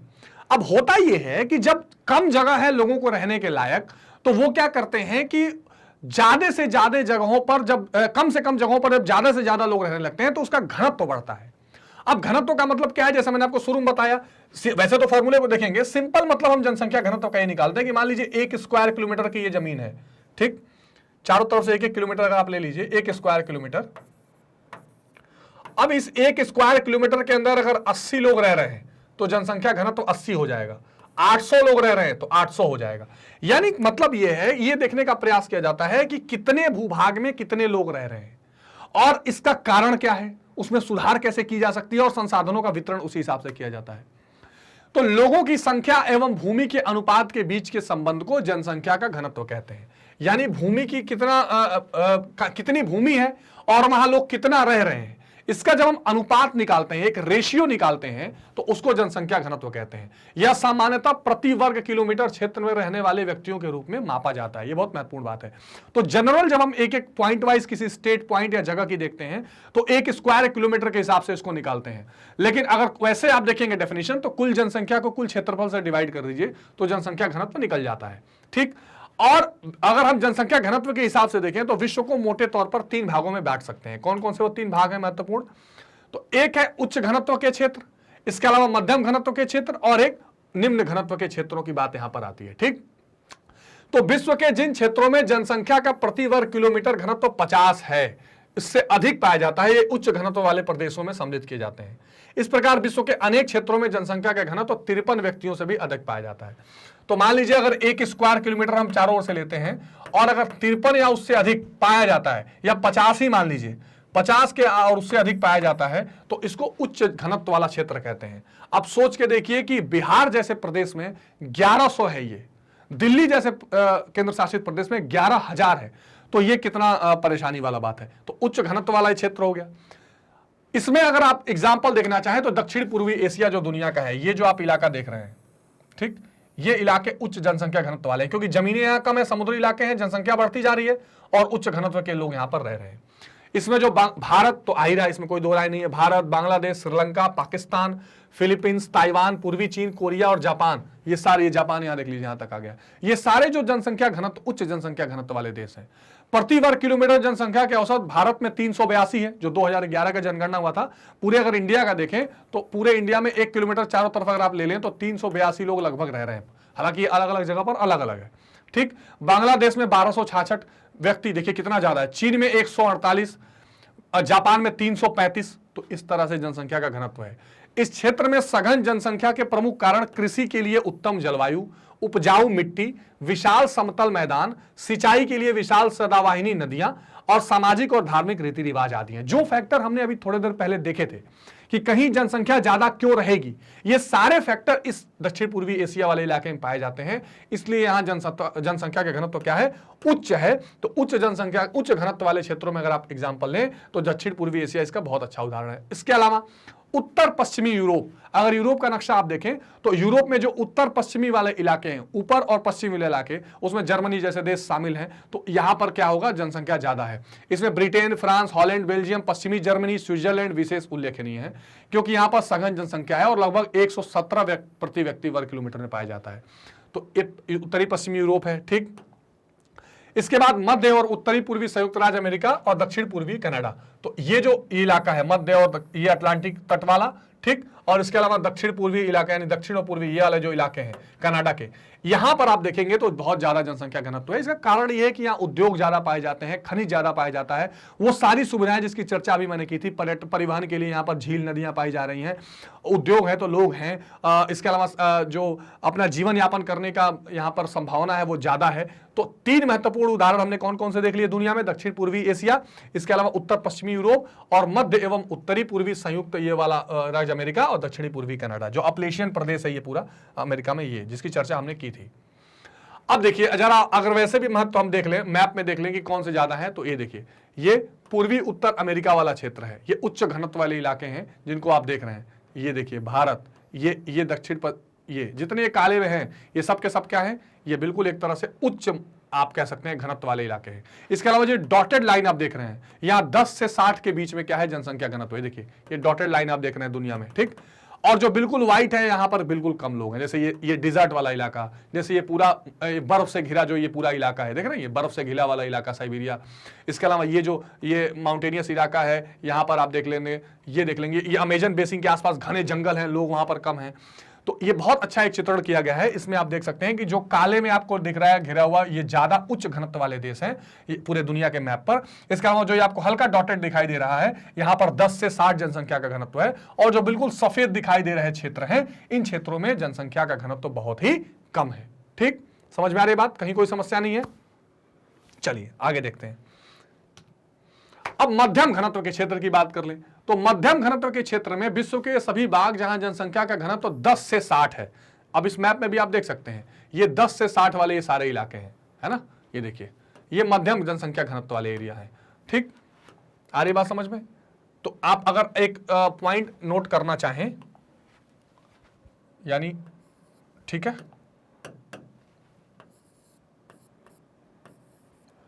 उच्च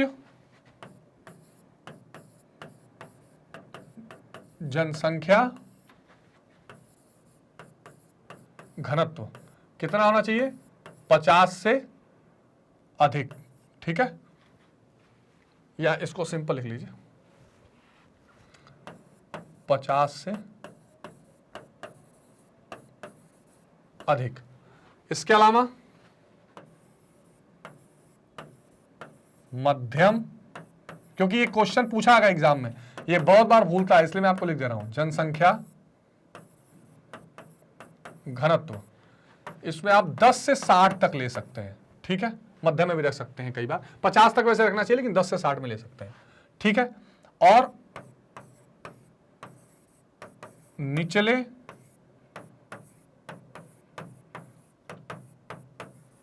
जनसंख्या घनत्व 1 से 10 के बीच में, यह महत्वपूर्ण है, इसको आप ध्यान रखेंगे। यह जनसंख्या घनत्व का पूरा पैमाना बताया जाता है या पूरा डिस्ट्रीब्यूशन किया जाता है। ठीक है, तो अब आप इसमें यह देख सकते हैं महत्वपूर्ण रूप से। ठीक है, वस्तुतः इन प्रदेशों में न तो जनसंख्या बहुत सघन है और न बहुत विरल, यानी मध्यम जनसंख्या घनत्व वाले जो क्षेत्र हैं, या ना बहुत ज्यादा भी जनसंख्या नहीं है और बहुत कम भी नहीं है। ऐसे प्रदेश सभी महाद्वीपों में फैले हुए पाए जाते हैं। एशिया में Burma, Myanmar, Thailand, Kampuchea, Vietnam, Indonesia, Iran और इराक। यूरोप में उत्तरी, दक्षिणी और पूर्वी यूरोपीय देश, जो मैंने आपको मैप पे भी दिखाए हैं। उत्तरी अमेरिका में मैक्सिको तथा मध्य अमेरिका के देश। दक्षिणी अमेरिका में एंडीज पर्वत भाग और अमेजन बेसिन, जहां पर पूरा नदी निकल रही है ब्राजील के बीच से। ठीक, कालाहारी मरुस्थल को छोड़कर लगभग सब महाद्वीप। ऑस्ट्रेलिया का दक्षिण पूर्वी भाग इसी वर्ग में आता है, जहां मध्यम रूप से जनसंख्या का वितरण है। इस क्षेत्रों में प्राकृतिक अवस्थाएं मानव के बसने के लिए न तो बहुत अनुकूल है और न ही बहुत प्रतिकूल है। थोड़ा यहाँ पर मुश्किलों का सामना करना पड़ता है, लेकिन किसी तरह लोग रह लेते हैं। तो एक चीज आप ध्यान रखिएगा, जो उच्च जनसंख्या घनत्व वाले इलाके होंगे, वहां पर जलवायु और प्राकृतिक जो वातावरण है वो बिल्कुल अनुकूल होगा लोगों के। जो मध्यम जनसंख्या घनत्व वाले होंगे, वहां न तो बहुत अनुकूल है न बहुत प्रतिकूल है। और इसके लास्ट तीसरा पॉइंट देख लेते हैं। निम्न घनत्व के जो क्षेत्र होंगे, इसमें इस तरह के मैदान, ये जो रेगिस्तानी इलाके, बहुत ठंडे बर्फ के इलाके, विश्व के सभी क्षेत्र जहां जनसंख्या का घनत्व 10 व्यक्ति प्रति वर्ग किलोमीटर से कम पाया जाता है, उनको निम्न घनत्व वाले प्रदेशों में आते हैं। और इन प्रदेशों में मुख्यतः निम्नलिखित क्षेत्र आते हैं। पहले उष्ण मरुस्थल, यानी पूरी तरह से गर्म वाले। विश्व के उष्ण मरुस्थलों में जनसंख्या का घनत्व 10 व्यक्ति प्रति वर्ग से भी कम है। इसमें सहारा, कालाहारी, अरब, अटाकामा, कैलिफोर्निया, ये सारे क्या है? ये सब के सब मरुस्थल हैं दुनिया के। ध्यान रख लीजिए, आपने भौतिक भूगोल में भी देखा होगा। ये सहारा जो अफ्रीका में है, कालाहारी जो नीचे मैंने आपको बताया था बोत्सवाना के आसपास, अरब जो पूरा अरब कंट्रीज को आप देखते हैं, सऊदी अरेबिया वाला पूरा इलाका और वो आसपास का, अटाकामा, कैलिफोर्निया, ये सब क्या है? ये पश्चिमी ऑस्ट्रेलिया के जो महान और जो मरुस्थल, इसके अलावा ये सारे के सारे इसी में निम्न घनत्व वाले क्षेत्र में आते हैं। दूसरा भूमध्य रेखीय वन, जिसको कहते हैं इक्वेटोरियल फॉरेस्ट। इक्वेटोरियल फॉरेस्ट, देखिए आपको ये पता है कि जो आपका ये पूरा पृथ्वी है, तो पृथ्वी के बीच से भूमध्य रेखा निकलती है, जिसको इक्वेटर कहते हैं, 0 डिग्री पे। ठीक है, अब होता यह है कि यहां पर बहुत ज्यादा बारिश होती है। ठीक है, क्योंकि यहां पर जो सीधे सूर्य की रोशनी पड़ती है, बहुत ज्यादा यहां पर इवापोरेशन होता है, यानी कि वाष्पीकरण होता है जल का, और बहुत ज्यादा बारिश भी होती है, फिर वाष्पीकरण, बहुत ज्यादा बारिश, ये सारी चीजें चलती रहती हैं। इसके अलावा दूसरी जो कंडीशन ये दिखाई पड़ती है कि इसके कारण यहां पर जंगल बहुत होते हैं और झाड़ीदार जंगल होते हैं बहुत। वहां पर विषैले विषैले सांप और अलग अलग तरह के जानवर, इस तरह की चीजें पाई जाती हैं। लोगों का मार रहना इतना आसान नहीं है, तो इस स्थिति में भी फिर क्या होता है, वहां पर लोग कम रहते हैं। इसमें अमेजन बेसिन बहुत इंपॉर्टेंट है, कॉन्गो बेसिन, ये सब क्या है? जहां से भूमध्य रेखा निकलता है। यहां अस्वास्थ्यकर, अति उष्ण, आर्द्र जलवायु, घने वन, अनुपजाऊ मिट्टी, यातायात के साधनों का अभाव के कारण जनसंख्या घनत्व तो बहुत कम है। हाँ, इसमें अधिक जनसंख्या के भरण पोषण की क्षमता है, लेकिन इतना काफी नहीं है। क्योंकि अधिक भरण पोषण की क्षमता इसलिए है क्योंकि वहां पर तरह तरह के फूल, पौधे, पत्तियां, इस तरह की चीजें पाई जाती हैं, फल फूल चीजें, लेकिन आप जंगलों को काट काट के बहुत बार रहना आसान नहीं है। इसलिए जो हमारा ये जो इलाका है, ये इसके अलावा जो इक्वेटोरियल इलाके हैं, ट्रॉपिक ऑफ कैंसर और कैप्रिकॉर्न वाली 23:1/2 वाले, वहां पर ज्यादा जनसंख्या ठीक से निवास करती है। ठीक है, मध्य एशिया और उच्च पर्वतीय क्षेत्र, ये भी ऐसे इलाके हैं जहां पर बहुत कम जनसंख्या है, विरल जनसंख्या है। जो मध्य एशिया का रेगिस्तानी कुछ भाग है, इसके अलावा जो उच्च पर्वतीय क्षेत्र है जहां बहुत ठंड ही है, जहां पर बिल्कुल बर्फ की चादरें हैं, वहां पर भी क्या हुआ है, महासागरों से बहुत दूर है, बंजर प्रदेश है, वर्षा का वहां अभाव रहेगा। जब वहां महासागर से दूर रहेगा तो बारिश वहां होगी नहीं, पठारी इलाके होंगे, कृषि की नहीं है। तिब्बत के पठार, मंगोलिया में जनसंख्या का घनत्व तो केवल 2 व्यक्ति प्रति वर्ग किलोमीटर है। मंगोलिया में भीषण बर्फबारी रहती है, तो ये बहुत महत्वपूर्ण, जो साइबेरियन हवाएं आती हैं, तो इन क्षेत्रों में जनसंख्या का घनत्व तो क्या है, बहुत कम है। इसके अलावा उत्तरी अमेरिका में जो रॉकीज पर्वत है ना, देखिए ऊपर उत्तरी अमेरिका है, नीचे दक्षिणी अमेरिका है, तो नीचे एंडीज है, ऊपर रॉकीज है। तो रॉकीज पर्वत, दक्षिण अमेरिका में एंडीज पर्वत, यहां भी विरल जनसंख्या वाले क्षेत्र हैं। यहाँ का धरातल और जलवायु कृषि कार्य के लिए बिल्कुल अनुपयुक्त है। ठीक, कोई कंफ्यूजन? तो उच्च जनसंख्या घनत्व वाला हमने देख लिया, दक्षिण पूर्वी एशिया जैसे इलाके, मध्य जनसंख्या घनत्व वाले भी इलाके देख लिए, और अब हमने क्या देख लिया, बिल्कुल निम्न जनसंख्या घनत्व वाले इलाके भी देख लिया, जहां 1 से 10 जनसंख्या घनत्व है। ठीक, चलिए, तो ये इंपॉर्टेंट टॉपिक था, अब आगे देखते हैं। अच्छा, अब जनसंख्या घनत्व में एक और कम जनसंख्या घनत्व में टुंड्रा क्षेत्र भी है। टुंड्रा क्षेत्र क्या है? इसमें कनाडा का उत्तरी भाग और यूरोप में नॉर्वे, स्वीडन, फिनलैंड, यूरोपीय रूस और साइबेरिया, बिल्कुल ठंडे प्रदेश हैं ये, जहां बर्फ की चादरें हैं, ऐसे इलाके यहां पाए जाते हैं। इस समूचे प्रदेश को टुंड्रा कहा जाता है, जिसका अर्थ होता है बंजर भूमि। अरे बात समझ में, बंजर भूमि कहा जाता है, जो कनाडा का ऊपर वाला इलाका है। इसके अलावा जो यूरोपीय रूस है, साइबेरिया है, जहां पर ऐसी हवाएं चलती हैं कि मतलब आदमी बिल्कुल जम जाएगा, तो इनको क्या कहते हैं, बंजर भूमि कह जाते हैं। यहां जनसंख्या का घनत्व तो 10 व्यक्ति प्रति किलोमीटर से भी कम है। अधिकांश समय भूमि बर्फ से ढकी रहती है, इसलिए इन्हें शीत मरुस्थल भी कहा जाता है। ठीक, यानी जिसको कहते हैं कि शीत से, बर्फ से बिल्कुल ढका हुआ जो मरुस्थल है, ठीक है, ये इनको कहा जाता है। चलिए, आइस डिजर्ट जिसका नाम दिया था, देख रहे हैं आप, बिल्कुल ऐसी चादरें बर्फ की पड़ी रहेंगी। Cold desert. टैगा वन प्रदेश, ये कनाडा और साइबेरिया के टैगा वन प्रदेश में विरल जनसंख्या क्षेत्र है। यहाँ की जलवायु बहुत शीतल है, वर्ष के अधिकांश समय तापमान हिमांक से नीचे रहता है, 0 से नीचे। छोटी ग्रीष्म ऋतु में बर्फ पिघलने से चारों ओर दलदल बन जाता है, ये एक और समस्या बन जाती है। कृषि करना यहाँ अति कठिन है। तो टुंड्रा और टैगा, ये दोनों स्थितियां बिल्कुल एक जैसी ही दिखाई पड़ती हैं, यहाँ भी कम जनसंख्या घनत्व दिखाई देता है। ठीक, तो जनसंख्या घनत्व का ये महत्वपूर्ण हमने पार्ट देखा, यानी 1 वर्ग किलोमीटर के अंदर कितनी जनसंख्या रह रही है, ये जनसंख्या घनत्व से पता चलता है। जो जनसंख्या है और क्षेत्रफल है, उसका जो अनुपात है डिवाइड करने से, वहां से जनसंख्या घनत्व निकलता है। दुनिया भर में 3 तरह के जनसंख्या घनत्व वाले देश या जगह पाए जाते हैं, एक बिल्कुल उच्च जनसंख्या घनत्व वाले, एक मध्यम जनसंख्या घनत्व वाले, और एक निम्न जनसंख्या घनत्व वाले। ठीक है, इसके सारे उदाहरण भी हमने देख लिए। अब एक महत्वपूर्ण पार्ट आता है कि जनसंख्या वृद्धि या जनसंख्या परिवर्तन का क्या मतलब है, यानी पॉपुलेशन इंक्रीज और पॉपुलेशन चेंज, इसका क्या मतलब है। ये बहुत महत्वपूर्ण बात है। देखिए, वृद्धि और परिवर्तन में बहुत महत्वपूर्ण बात होती है। वृद्धि का मतलब ये होता है कि कोई जनसंख्या जो है 10 थी, वो 12 होगी, 14 होगी, 15 होगी। लेकिन परिवर्तन का मतलब होता है कि 10 से 8 भी हो सकती है, 10 से 12 भी हो सकती है, घटना बढ़ना दोनों हो सकता है। फिर एक महत्वपूर्ण पार्ट इसमें आता है कि वृद्धि दर, यानी कि किस हिसाब से बढ़ रही है। जैसे एशिया की जनसंख्या अफ्रीका से ज्यादा है, लेकिन एशिया में कितने परसेंट बढ़ रही है, अफ्रीका में कितने परसेंट बढ़ रही है, तो परसेंटेज चेंज होगा, वो वृद्धि दर देखा जाता है। जनसंख्या वृद्धि या जनसंख्या परिवर्तन का अर्थ किसी क्षेत्र में या देश में समय के निश्चित अवधि के दौरान बसे हुए लोगों की संख्या में परिवर्तन होना। यह परिवर्तन 2 तरह का है, धनात्मक यानी कि पॉजिटिव भी हो सकता है, ठीक, या ऋणात्मक यानी कि निगेटिव भी हो सकता है। जनसंख्या बढ़ भी सकती है, घट भी सकती है। ठीक, अब देखते हैं कि इसका क्या महत्व रहता है। अब धनात्मक का अर्थ यह है कि जनसंख्या वृद्धि, और ऋणात्मक का अर्थ है जनसंख्या में कमी। यह संपूर्ण संख्या या प्रतिशत के रूप में व्यक्त की जा सकती है। बिल्कुल ठीक बात है। जैसे मान लीजिए हमने बोला कि पहले जनसंख्या कितनी थी, 100 थी, अब ये 110 हो गई, यानी इसमें कितना का चेंज हो गया, 10% का चेंज हो गया ना, 10% इंक्रीज हो गई जनसंख्या। या हम बोल देंगे कि ये 90 हो गई तो 10% कम हो जाएगी, तो इसको हम परसेंट के रूप में दिखा सकते हैं। जनसंख्या परिवर्तन किसी स्थान की आर्थिक प्रगति, सामाजिक उत्थान, ऐतिहासिक पृष्ठभूमि और सांस्कृतिक पृष्ठभूमि का सूचक है। वेरी वेरी इंपॉर्टेंट, बहुत इंपॉर्टेंट। जनसंख्या का जो ये परिवर्तन है, इससे कई चीजें देखने के लिए मिलती हैं।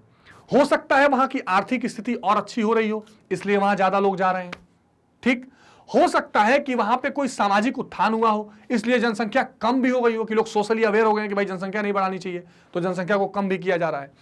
ऐतिहासिक पृष्ठभूमि रहा हो, कई बार लोगों को लगता है कि यार हमारे देश का बहुत ऐतिहासिक स्थल है, हम यहीं रहेंगे, यहीं घर बना के रहेंगे। सांस्कृतिक पृष्ठभूमि, लोगों को लगेगा यार ये एक ऐसा प्रदेश है या एक ऐसा देश है जहां पर हमारे पुराने धार्मिक चीजें जुटी हुई हैं। जैसे लोग कहते हैं मथुरा में मोक्ष के लिए, काशी में मोक्ष के लिए जाना है, मथुरा में हमें भक्ति के लिए जाना है, वहां जाके वो बस सकते हैं। एग्जाम्पल बता रहा हूं।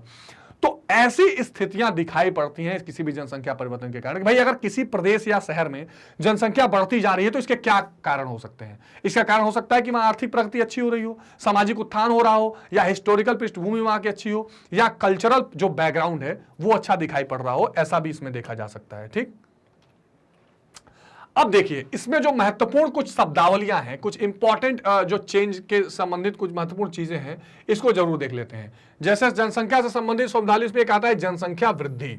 इसका अर्थ अंतराल, खास करके 10 वर्ष। देखिए भारत में क्या होता है, या बहुत सारे दुनिया के देशों में हर 10 साल पर एक बार जनसंख्या काउंट की जाती है। ठीक है, तो भारत की आखिरी जो है 2011 में की गई थी, 2021 का प्रोसेस चल रहा है। तो इसका अर्थ है अंतराल के मध्य होने वाली जनसंख्या परिवर्तन से है। जैसे 2001 में भारत की जनसंख्या 102 करोड़ थी और 2011 में 121 करोड़ हो गई, अर्थात 10 सालों में 19.35 करोड़ बढ़ गई। सिंपल बात, पॉपुलेशन इंक्रीज मतलब कितना जनसंख्या और बढ़ गया, नंबर्स कितने हैं। एक आता है जनसंख्या वृद्धि दर, जिसकी बात मैं अभी कर रहा था, यह प्रतिशत में व्यक्त की जाती है। ठीक, 2001 से 2011 के मध्य भारत की जनसंख्या 17.5% की दर से बढ़ी। ठीक, यानी अगर मान लीजिए कि 2001 में जनसंख्या 100 थी तो 2011 में कितनी हो गई, 117.5 हो गई। ठीक, तो कितने परसेंट बढ़ रही है, कितने परसेंट का उसमें चेंज आ रहा है, इसको कहते हैं जनसंख्या वृद्धि दर, पॉपुलेशन इंक्रीजिंग रेशियो। ठीक, पॉपुलेशन इंक्रीजिंग रेट जिसको कहते हैं ना, और इसको बोलते हैं केवल पॉपुलेशन इंक्रीज। तो कितने परसेंट से बढ़ेगी ये पॉपुलेशन इंक्रीज या रेट हो जाएगा, और ये कितना पॉपुलेशन है, कितना पॉपुलेशन इंक्रीज है, इसकी बात करता है। अब देखिए, अब एक टर्म इंपॉर्टेंट है, वास्तविक वृद्धि क्या है। तो वास्तविक वृद्धि का एक सिंपल सा फॉर्मूला है, इसको आप देख सकते हैं। जन्म में से मृत्यु वाला माइनस कर लीजिए, कितना जन्म हुआ उसमें से कितनी मृत्यु हुई, और अप्रवास में से उत्प्रवास को माइनस कर लीजिए, जो बचे उसको जोड़ दीजिए, तो वास्तविक वृद्धि आपको निकल जाएगी। फिर ध्यान से समझ लीजिए, जन्म में से मृत्यु को माइनस कर लीजिए, अप्रवास में से उत्प्रवास को माइनस कर दीजिए, दोनों को जोड़ने पर वास्तविक वृद्धि निकल जाएगी। अब देखिए जनसंख्या की धनात्मक वृद्धि किसको कहते हैं। जाहिर सी बात है जब इंक्रीज होगा, जब जन्म दर मृत्यु दर से अधिक होती है, या अन्य देशों से लोग स्थायी रूप से वहां आकर बस जाते हैं, तो जनसंख्या की वृद्धि धनात्मक होती है। अब देखिए दो इंपॉर्टेंट टर्म और है, जन्म दर और मृत्यु दर, इसको भी समझेंगे अभी आगे। धनात्मक वृद्धि कब होती है, जब आपका बर्थ रेट जो है, जो जन्म दर है वो ज्यादा है, मृत्यु दर कम है, और बाहर से लोग आकर बस रहे हैं, तो जनसंख्या में धनात्मक वृद्धि होगी। ऋणात्मक वृद्धि कब होगी, जब समय अंतराल के बीच जनसंख्या में कम हो जाए और उसमें जन्म दर मृत्यु दर से कम हो जाए और लोग अन्य देशों में प्रवास कर जाएं। ठीक बात, यानी मृत्यु दर कम है, मृत्यु दर ज्यादा है, जन्म दर कम है, और लोग भी दूसरे देशों में जा रहे हैं, तो जनसंख्या में ऋणात्मक वृद्धि होगी। ठीक है, तो पॉजिटिव इंक्रीज इन जनसंख्या क्या होगा, या पॉजिटिव चेंज कब होगा, जब जन्म दर ज्यादा हो, मृत्यु दर कम हो, और लोग यहां बाहर से यहां आ रहे हो। और इसमें निगेटिव चेंज कब होगा, जब जन्म दर कम हो, मृत्यु दर ज्यादा हो, और लोग बाहर की दिशा में जाकर प्रवास कर रहे हो। तो ये महत्वपूर्ण है, इसको भी आप ध्यान से समझ लेंगे। जनसंख्या परिवर्तन एवं संरचना के निम्न 3 प्रमुख घटक हैं। अब ये भी इंपॉर्टेंट बात है कि जनसंख्या परिवर्तन के घटक कौन कौन से हैं। अभी तक हम देख रहे थे कि भाई जनसंख्या जो है ये इसमें इंपॉर्टेंट पार्ट कौन कौन से हैं, कौन कौन से इंपॉर्टेंट चीजों को आपको ध्यान रखना है। अब अगर जनसंख्या का घनत्व देखा, उसमें होने वाले चेंजेस को देखा, तो भाई ये जनसंख्या परिवर्तन के घटक कौन कौन से हैं, यानी डिटरमिनेंट्स कौन से हैं, किसके कारण जनसंख्या में परिवर्तन होता है। देखिए जनसंख्या में चेंज क्यों हो रहा है, इसकी बात हमें करनी है, जनसंख्या ज्यादा कम की बात हम नहीं कर रहे हैं। तो जनसंख्या परिवर्तन और संरचना के 3 प्रमुख घटक हैं। ठीक, जन्म दर, मृत्यु दर और प्रवास। ठीक है, बर्थ रेट, इसको एक बोलते हैं डेथ रेट या मोर्टेलिटी रेट, डेथ या मोर्टेलिटी रेट, और एक होता है प्रवास यानी माइग्रेशन। ठीक, अब ये जो प्रजनन, ठीक है, अब आते एक समझते हैं इंपॉर्टेंट बात, प्रजनन, फर्टिलिटी, जन्म दर से संबंधित है। इसका क्या मतलब है, अब देखिए पूरी इंडिया का फर्टिलिटी रेट दिया हुआ है परसेंटेज में 2.0, 1.9, यूपी का देखिए 2.7, इसलिए ज्यादा पॉपुलेशन है। बिहार में 3.4 का फर्टिलिटी रेट है। ठीक है, ये त्रिपुरा जैसे स्टेट 3, फिर इसके बाद आप देखिए ये वेस्ट बंगाल जैसे जो स्टेट इधर 1.8 में है, इधर छत्तीसगढ़ है ना, ये झारखंड है। तो ये जो स्टेट्स हैं, इन स्टेट्स की फर्टिलिटी आप देख रहे हैं, इसलिए वहां पर जनसंख्या बहुत ज्यादा हो जाती है। ठीक है, अब आगे देखते हैं। प्रजनन का अर्थ जन्म से है। प्रजनन की गणना करने के निम्न विधियां हैं। अशोधित जन्म दर, जिसको क्रूड बर्थ रेट कहते हैं, प्रजनन अनुपात, शिशु महिला अनुपात, सामान्य प्रजनन दर, आयु विशिष्ट जन्म दर आदि। ठीक, इनमें अशोधित जन्म दर आधारभूत माप है। तो जिस हम जन्म दर की बात कर रहे थे बर्थ रेट की, उसमें अशोधित जन्म दर सबसे इंपॉर्टेंट चीज है, यानी बर्थ रेट कितना है इसकी बार बार चर्चा की जाती है। तो आइए देखते हैं इसको थोड़ा। अशोधित जन्म दर यह सबसे आसान और सबसे अधिक प्रयोग किया जाने वाला माप है। यह मध्य वर्ष की प्रति 1000 जनसंख्या के अनुपात में होने वाले जन्मों की संख्या में व्यक्त किया जाता है। ठीक, कैसे किया जाता है समझ लीजिए। मध्य वर्ष यानी एक समय अंतराल के बीच में। तो सीबीआर यानी क्रूड बर्थ रेट यानी अशोधित जन्म दर की अगर बात करें तो बीआई का मतलब होता है किसी साल में कितने बच्चों ने जन्म लिया। पी माने उस मध्य जनसंख्या कितनी रही इंटू 100। जैसे मान लीजिए 2001 से 2011 तक बच्चों ने जन्म लिया है 2000। ठीक, जनसंख्या मान लीजिए है 20,000। ठीक, इंटू 100 कर दीजिए, वो हो जाएगा जन्म दर। ठीक, तो ये मान लीजिए 3 जीरो कैंसिल हो जाएंगे, 20 25, तो 5 क्या हो जाएगा, 5% हो जाएगा या 5 हो जाएगा बर्थ रेट। तो क्रूड बर्थ रेट यानी कि अशोधित जन्म दर का मतलब है कि कितने बच्चों ने जन्म लिया, बीआई, पॉपुलेशन वहां कितनी थी उसकी उस समय जनसंख्या इंटू 100 कर दीजिए, इससे जन्म दर निकल जाता है। बहुत इंपॉर्टेंट है, ध्यान रखेंगे। बर्थ रेट कैसे निकलेगा, कितने बच्चों ने जन्म लिया उस समय के पीरियड के अंदर डिवाइडेड बाय पॉपुलेशन इंटू 100। ठीक है, चलिए। इस विधि द्वारा जनसंख्या वृद्धि का सही अनुमान लगाया जा सकता है, लेकिन इसमें कुछ दोष हैं। क्या दोष हैं? इसमें बच्चे और बूढ़े भी सम्मिलित किए जाते हैं, भी महत्वपूर्ण बात है। जैसे मान लीजिए कि कितने बच्चों ने जन्म लिया है, हमने ऊपर ले लिया, नीचे ले लिया जनसंख्या, तो जनसंख्या में तो बूढ़े भी आ रहे हैं, बच्चे भी आ रहे हैं, तो उनसे तो बच्चे पैदा हो नहीं रहे होंगे, तो इसलिए जो वो एवरेज निकलता है वो थोड़ा गलत भी हो सकता है। यह वर्ग प्रजनन कार्य में सक्रिय नहीं होता, इसमें प्रजनन का सामान्य ज्ञान ही हो पाता है, अतः इसे अशोधित जन्म दर कहते हैं। तो इससे हम एक जनरल नॉलेज प्रजनन का निकालते हैं, इसलिए इसको क्रूड कहते हैं। क्रूड यानी अशोधित। जैसे आप देखते होंगे कि जो बाहर से पेट्रोल या डीजल मंगाया जाता है, पेट्रोलियम मंगाया जाता है बाहर के देशों से, तो क्रूड ऑयल कहा जाता है। फिर उसको हम शोधन करते हैं या उसका क्या करते हैं, उसको शोधन करके और उसको फिर रिफाइन करके जिसको कहा जाता है, उससे हम एग्जैक्ट चीजें निकालते हैं।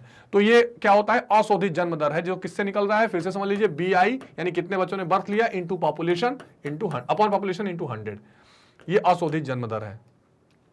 अब मृत्यु दर की बात कर लीजिए। तो अगर मृत्यु दर की बात करेंगे तो संयुक्त राष्ट्र की 1953 की परिभाषा के अनुसार जन्म के बाद किसी भी समय जीवन के सभी प्रमाणों को स्थायी रूप से लोप हो जाने को मृत्यु दर कहते हैं। यानी जब जीवन किसी तरह से वहां पर नहीं मौजूद है, मृत्यु हो चुकी है, और उसको जब हम अनुपात निकालते हैं तो मृत्यु दर है। मृत्यु तभी हो सकती है जब शिशु जीवित पैदा हो। मृत्यु दर ज्ञात करने के लिए जन्म से पहले मृत्यु को अलग कर लिया जाता है। ठीक, तो क्रूड डेथ रेट क्या होता है, death divided by population into 100, यानी कितनी मृत्यु हुई है, पॉपुलेशन उस समय क्या रही है, इंटू 100 कर दीजिए, तो आपको मृत्यु दर भी निकल के आ जाएगी। तो अशोधित मृत्यु दर, डी मृतकों की संख्या, पी मध्य साल की अनुमानित जनसंख्या, इसकी बात की जा रही है। ठीक है ना, कितने लोग मरे, डेथ, कितनी जनसंख्या रहे उस बीच में, और इंटू 100 कर दीजिए, तो आपको अशोधित मृत्यु दर या क्रूड डेथ रेट निकल के आ जाती है। इंपॉर्टेंट वन शॉट रिवीजन में हम सारी चीजों को देख रहे हैं। ठीक है, इसमें भी कुछ दोष है कि ये औसत दर बताती है, केवल एवरेज ही बताती है, और इसमें संपूर्ण जनसंख्या सम्मिलित की जाती है। विभिन्न आयु के वर्ग की मृत्यु दर भिन्न भिन्न होती है, ये भी महत्वपूर्ण बात है। जैसे हम जब जन्म दर निकाल रहे थे तो उसमें पूरी जनसंख्या हमने ले लिया था, लेकिन क्या बच्चे और बूढ़ों से भी पैदा हो रहे होंगे बच्चे, ऐसा तो है नहीं, या बहुत कम। लेकिन और इसी तरह डेथ रेट की अगर आप बात करें तो इसमें भी केवल औसत निकलता है, और अगर बच्चे हैं तो ज्यादा उम्र तक जिएंगे, अगर बूढ़े हैं तो कम उम्र जिएंगे, तो ये औसत भी पूरी तरह ठीक दिखाई नहीं पड़ता है। ठीक है, आगे देखिए। तो दो हमने फैक्टर देख लिए, जो जनसंख्या में परिवर्तन के घटक हैं, वो दो घटक देख लिए, कौन से, जन्म दर, मृत्यु दर। अब तीसरा देखते हैं प्रवास। तो जो कुमारी सेम्पुल थी, जो रेड जेल की शिष्या थी, उन्होंने विश्व जनसंख्या संरचना को विभिन्न आवास और प्रवासों में निर्मित बताया है। इनके अनुसार पृथ्वी पर मानव का विकास धीरे धीरे हुआ है और वह धीरे धीरे स्थानांतरित होकर सर्वत्र फैल गया। इनका मानना है कि चलता ही रहता है प्रोसेस। टेलर ने तो अपने प्रवास कटिबंध सिद्धांत यानी माइग्रेशन ऑफ जोन थ्योरी में मध्य एशिया को मानव अभ्युदय का केंद्र माना और वहां से जातियों का स्थानांतरण अथवा अन्य महाद्वीपों को फैला माना। अब माइग्रेशन का मतलब होता है कि लोग एक जगह से दूसरे जगह जाएंगे। तो इन महान वैज्ञानिकों ने कुछ इलाकों को ऐसा माना है कि यहीं से पहले सभ्यता विकसित हुई, लोग पैदा हुए और यहां से धीरे धीरे दूसरे क्षेत्रों में निकलकर चले गए, और खासकर मध्य एशिया को टेलर ने इसके लिए महत्वपूर्ण माना है। तो ये माइग्रेशन एक महत्वपूर्ण घटक है जो जनसंख्या के परिवर्तन का घटक है। ठीक है, अब देखिए, जनसंख्या परिवर्तन और स्थानांतरण में प्रवास के दो रूप हैं, यानी एक जगह से दूसरी जगह जाने में दो चीजें यूज आती हैं, और इसका बहुत महत्वपूर्ण यूज होता है कब, जब आप कभी एयरपोर्ट पे या कोई हवाई यात्रा करते हैं तो इमिग्रेशन, एमिग्रेशन दो शब्द इस्तेमाल होते हैं। तो एक वर्ड है उत्प्रवास, इमिग्रेशन। उत्प्रवास किसी स्थान से दूसरे स्थान को जाने को कहते हैं, जैसे यूरोप वासियों का उत्तरी अमेरिका, दक्षिणी अमेरिका और ऑस्ट्रेलिया के स्थानांतरित होना। तो जो यूरोप के लोग थे वो अमेरिका के जो 2 देश आपको दिखाई पड़ रहे हैं वहां एग्जैक्टली कोई गोरे लोग ऐसे पहले थे नहीं ज्यादा, तो यहीं से गए हुए लोग और वो मजदूरी करने पहले किसी जमाने में गए हुए होते थे और वहां पे उन्होंने अपना एक स्थान बना लिया। ऑस्ट्रेलिया जैसे देशों में जाकर वो बस गए। उत्प्रवास का मतलब इसके कई पक्ष होते हैं, जैसे देश, काल, कारण और संख्या, यानी एक देश में एक स्थान पर जाना, एक समय के बीच जाना, एक कारण के लिए जाना और एक संख्या में जाना, ये उत्प्रवास के कई कारण हैं। ठीक, अब अप्रवास देखिए, जिसको एमिग्रेशन कहते हैं, वो एमिग्रेशन था, ये इमिग्रेशन है। जब बाहर से मानव किसी प्रवेश के अंदर आता है तो उसे अप्रवास कहते हैं। जैसे उत्तरी अमेरिका के पूर्वी तट पर यूरोपीय लोगों का आवास, ठीक, तो उस जगह पर बाहर से जब कोई आ रहा है तो वहां के लिए इमिग्रेशन हो जाएगा, और जब बाहर कहीं जाएगा तो एमिग्रेशन हो जाएगा। अब किन कारणों से प्रवास करते हैं, यानी एक जगह को छोड़कर दूसरी जगह क्यों जाते हैं, तो उसके 2 बड़े महत्वपूर्ण कारक बताए गए हैं, प्रतिकर्ष और अपकर्ष। Very very important. जब पूरी जनसंख्या को आप रीड करेंगे, इसका डिस्कशन करेंगे, तो आपको पता चलेगा कि भाई एक जगह से दूसरी जगह लोगों का प्रवास हो रहा है, तो इस प्रवास का कारण क्या है। तो इसके 2 महत्वपूर्ण कारण हैं, एक है प्रतिकर्ष कारक, एक अपकर्ष कारक। अब प्रतिकर्ष कारक का मतलब ये होता है कि जब आप किसी मजबूरी में, किसी महामारी के कारण, किसी ऐसी परेशानी के कारण जिसको आप टाल नहीं सकते हैं, या रोजगार की मजबूरी के कारण आप क्या कर रहे हैं, एक जगह से दूसरी जगह पलायन कर रहे हैं, तो इस कारणों को प्रतिकर्ष कारक कहा जाता है। ठीक, एक होता है अपकर्ष कारक, जब आप अपनी स्थिति के स्टैंडर्ड को सुधारना चाह रहे हैं, चिकित्सा के लिए, ठीक है, उच्च शिक्षा के लिए, अगर ऐसे या अच्छे लिविंग स्टैंडर्ड की जगह पर रहने के लिए अगर आप एक जगह से दूसरी जगह जा रहे हैं तो उसको अपकर्ष कारक कहते हैं। ठीक, अब प्रतिकर्ष कारक क्या क्या है, इसके अंतर्गत प्रतिकूल जलवायु, प्राकृतिक आपदाएं, महामारी, बेरोजगारी, रहन सहन की निम्न स्तर, राजनीतिक अस्थिरता, सामाजिक और आर्थिक पिछड़ापन, ये सारे कारण आते हैं। अपकर्ष कारक क्या है, इसके अंतर्गत रोजगार की सुविधाएं, बेहतर रहन सहन का स्तर, सबसे महत्वपूर्ण बात, जब ये दिखाई पड़ेगा कि यार इस शहर में तो ज्यादा लिविंग ऑफ स्टैंडर्ड अच्छा है, स्टैंडर्ड ऑफ लिविंग ज्यादा अच्छा है, रहने की सुविधा ज्यादा बेहतर है, राजनीतिक स्थिरता है जिसकी चर्चा हमने शुरू में की थी, कोई ऐसा देश जहां पर पॉलिटिकल स्टेबिलिटी है, अच्छी सरकारें चल रही हैं, या जीवन और संपत्ति की सुरक्षा के लिए अनुकूल जलवायु, ये सारी चीजों के कारण अगर आप जाते हैं, चिकित्सा के लिए, अच्छी पढ़ाई के लिए, तो ये सारे क्या हैं, अपकर्ष कारक हैं। जैसे उदाहरण आप देख सकते हैं कि भारतीय छात्रों का यूक्रेन में जाकर फंसना, ये किन कारणों का पलायन था, अपकर्ष कारक, क्योंकि जाकर वहां मेडिकल की पढ़ाई कर रहे थे। ठीक है, अब देखिए, अब ये जो जनसंख्या की वृद्धि है, यानी पूरी दुनिया में जनसंख्या किस प्रकार से बढ़ रही है, या जो जनसंख्या वृद्धि होने का पूरा ट्रेंड रहा है, आप कह सकते हैं कि कैसे कैसे जनसंख्या धीरे से आगे बढ़ी है, किन किन कारणों का उसमें योगदान रहा है, और ऐसे क्या क्या परिवर्तन होते गए हैं कि जनसंख्या एक बार बहुत धीरे चलती हुई फिर बाद में बहुत तेजी से बढ़ने लगी है। कभी ऐसा हुआ कि 50 साल 100 साल लग गए जितनी जनसंख्या बढ़ने में, वो 10 से 15 साल में उतनी जनसंख्या बढ़ गई। तो ये जनसंख्या वृद्धि का जो पूरा कंसेप्ट है, इसको जरा सा इसकी छोटी सी एक इतिहास है, हिस्ट्री के तौर पर आप जरूर 2-4 बातें ध्यान में रखिए, बहुत ज्यादा इसमें चीजें रटने की जरूरत नहीं है।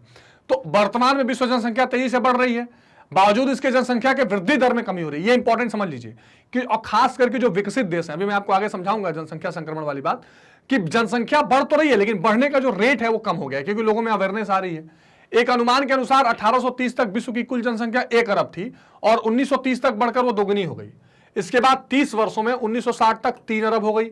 फिर 15 वर्षों में, देखिए अब समय अवधि घटती जा रही है, 15 वर्षों में क्या हुआ, जनसंख्या 4 अरब हो गई। 1830 से 1930 तक 100 वर्षों में जनसंख्या वृद्धि दर काफी धीमी रही।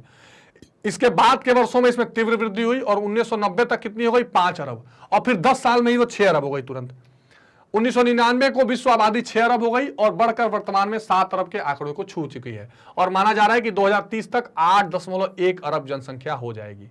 तो एक बात तो स्पष्ट है कि विश्व की जनसंख्या 1 से 2 अरब होने में 100 वर्ष लगे, 2 से 3 अरब होने में 30 वर्ष लगे, 3 से 4 अरब होने में 15 वर्ष लगे, 4 से 5 अरब होने में 12 वर्ष लगे, 5 से 6 में 12 वर्ष और 6 से 7 अरब होने में अनुमानित 12 वर्ष लग रहे हैं। यानी अगर आप ध्यान से देखें तो जो जनसंख्या परिवर्तन होने में कभी 100 वर्ष लगता था, वो धीरे धीरे 30 वर्ष पे आया, फिर 15 वर्ष पे आया, और अब लगभग हर 12 वर्षों में औसतन जनसंख्या दुगनी हो जा रही है। कितनी महत्वपूर्ण बात है, इस पूरे ट्रेंड को आप जरूर ध्यान रखेंगे। ठीक है, अब इस फिगर के द्वारा थोड़ा सा आप समझने का प्रयास करिए कि कैसे अलग अलग टाइम पीरियड्स में क्या क्या परिवर्तन हो रहे हैं और जनसंख्या कैसे ऊपर भागी है।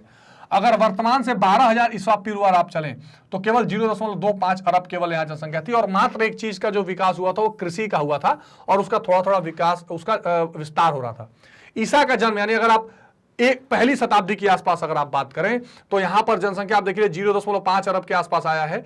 ठीक 1600 ईस्वी आ जाइए आप, यानी 1600 साल बाद अगर आप आए तो यहाँ औद्योगिक खोज, उपनिवेशवाद, बसाव का युग। अब क्या होता है, यूरोप के अलग अलग देश दुनिया में जाकर वहां पे अपनी कॉलोनीज बना रहे थे, गुलाम बना रहे थे, लोग एक जगह से दूसरे जगह दास बना के ले जाए जा रहे थे और पूरा प्रवाह हो रहा था। तो ठीक उसके अलावा अगर आप देखें तो 1800 और 1850 के बीच में परिवहन का विस्तार होने लगा। भारत में भी रेलवे इस समय आया था और जनसंख्या धीरे धीरे बढ़ती चली जा रही थी। ठीक उसके बाद 1900 शताब्दी आते थे, सफाई और चिकित्सा आ गई। फिर आप देखें कि 1900 और 2000 के बीच में जॉब प्रौद्योगिकी यानी बायोटेक्नोलॉजी आ गई और फिर 2000 आते आते सूचना और कंप्यूटर आ गया और तेजी से ये देखिए किस तरह से विश्व में जनसंख्या अरबों में बढ़ती चली जा रही है। ठीक है, तो जो जीरो में जनसंख्या बहुत कम थी, एक से नीचे थी, वो जनसंख्या इन चीजों के विकास के कारण तेजी से उठ रही है। यानी आप ये कह सकते हैं कि जो जनसंख्या वृद्धि में जो तकनीक या टेक्नोलॉजी का प्रभाव है या असर है, ये बहुत महत्वपूर्ण है। जैसे जैसे टेक्नोलॉजी इंक्रीज होगी उस हिसाब से जनसंख्या का भी प्रारूप होता हुआ, चेंज होता हुआ आप देखेंगे। बहुत इंपॉर्टेंट फिगर है, इसको आप जरूर समझेंगे। कोई कंफ्यूजन होगा तो जरूर आप डिस्कशन कमेंट बॉक्स में बताएंगे।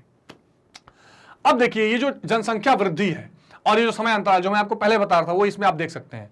ठीक, तो अब आप अगर आप देखें तो ये आपको दिखाई देगा कि 2011, 2019, 23 कितने वर्ष में जनसंख्या कितनी बढ़ती चली जा रही है। 7 अरब से 10 अरब होने में कितने वर्ष का ये समय लग रहा है आप देख सकते हैं। तो ये समय अंतराल की बात की गई है, परिवर्तन की बात की जा रही है। अब जिसकी मैं चर्चा कर रहा था कि जनसंख्या की वृद्धि में विज्ञान एवं प्रौद्योगिकी ने किस प्रकार जनसंख्या वृद्धि में क्या किया है, सहायता किया है। तो जाहिर सी बात है विज्ञान और प्रौद्योगिकी का तो महत्वपूर्ण रोल है ही। इसमें कोई व्यक्ति कहां जाकर बस रहा है, कहां रह रहा है, इसमें संचार, परिवहन, इन चीजों की बहुत महत्वपूर्ण योगदान रहती है।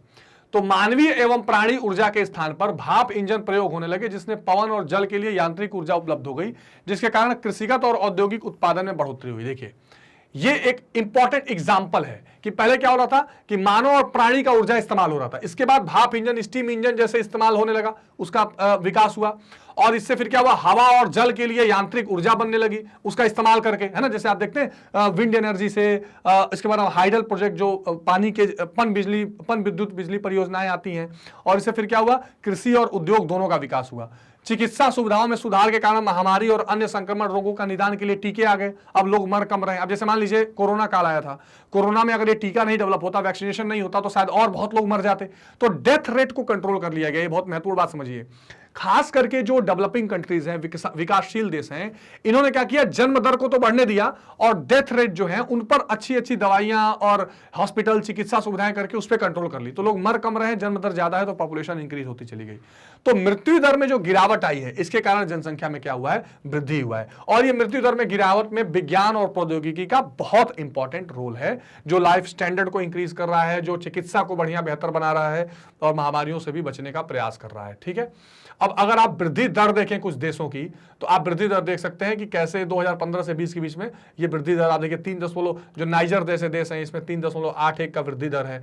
ये कुछ आप देश देख सकते हैं, खासकर ये अफ्रीकी देश हैं जहां पर वृद्धि दर किस तरह आपको दिखाई दे रहे हैं। तो मैंने छोटे छोटे टेबल के एग्जाम्पल्स भी लिए हैं जिससे आप इन चीजों का अनुमान लगा सकें। ठीक है, ये देखिए ये कुछ और राज्य हैं, तो इनमें ये ऐसे राज्य हैं जहां पर सबसे अधिक जनसंख्या वृद्धि दर हुई है। ठीक, इनको ध्यान से देख लीजिए।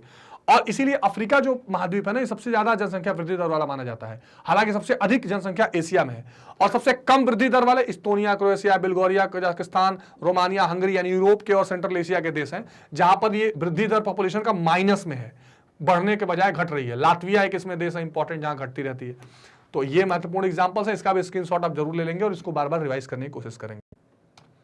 अब देखिए एक और बहुत महत्वपूर्ण बात आती है कि जनसंख्या परिवर्तन का प्रभाव क्या है, यानी इफेक्ट ऑफ पॉपुलेशन चेंज क्या है। अब जाहिर सी बात है कि जनसंख्या परिवर्तन का तो बहुत ही एक तरह से ब्रॉड लेवल पर और विस्तृत लेवल पर प्रभाव पड़ता है। ठीक, ये बिल्कुल सही बात है कि किसी भी जगह की जनसंख्या वहां के आर्थिक तंत्र, राजनीतिक तंत्र, सामाजिक तंत्र और सांस्कृतिक तंत्र हर जगह को प्रभावित करेगी। और इसलिए जो एक डेमोग्राफी की बात आती है कि जो जनसंख्या का रूप है, जो जनसंख्या का पूरा अपना एक स्ट्रक्चर है, वो जब परिवर्तित होता है तो उसके क्या क्या प्रभाव पड़ेंगे। जब अधिक जनसंख्या बढ़ेगी तो संसाधनों पर दबाव अधिक बढ़ेगा, संसाधनों के वितरण में समस्या आएगी और सबके जीवन यापन में एक कठिनता भी दिखाई पड़ती है। कई बार ये देखा जाता है कि हर समस्याओं के निदान में कहा जाता है कि जनसंख्या को कंट्रोल करना बहुत जरूरी है। अब देखिए विकासशील देशों की अर्थव्यवस्था जो है ये ज्यादातर बेसिकली जनसंख्या कंट्रोल से क्या होती है, प्रभावित रहती है। तो विकासशील देशों की जनसंख्या में अर्थव्यवस्था के सुधार के लिए यह आवश्यक है कि वहां संख्या की वृद्धि दर कम हो और एक निश्चित अवधि के बाद हम उसमें, जिसको हम कह सकते हैं कि एक पर्टिकुलर पॉइंट ऑफ टाइम के बाद हम अनुकूलतम जनसंख्या कहते हैं। देखिए, अब जो विकासशील देश है वहां जनसंख्या तेजी से बढ़ती रहती है। इसका एक और कारण भी है जो अभी आगे मैं आपको थियरी में बताऊंगा। विकासशील देशों में बात क्या है कि अभी वहां पर सामाजिक और एक तरह से कह सकते हैं कि जो एजुकेशनल लेवल है, जो शिक्षा का स्तर है, उस हिसाब से उतना अवेयरनेस नहीं है कि जन्म दर में परिवर्तन किया जाए। अभी भी देखा जाता है कि नहीं, भगवान का की ये लीला है और हमें ज्यादा से ज्यादा बच्चे करने चाहिए, ऐसा कई बार देखा जाता है, या अलग अलग अपने जो रीति रिवाज या फॉलो करने के तरीके हैं। और क्योंकि उनका विकास हो रहा है तो चिकित्सा की सुविधाएं, स्वास्थ्य की सुविधाएं दिन पर दिन अच्छे से क्या हो रही हैं, वो डेवलप हो रही हैं।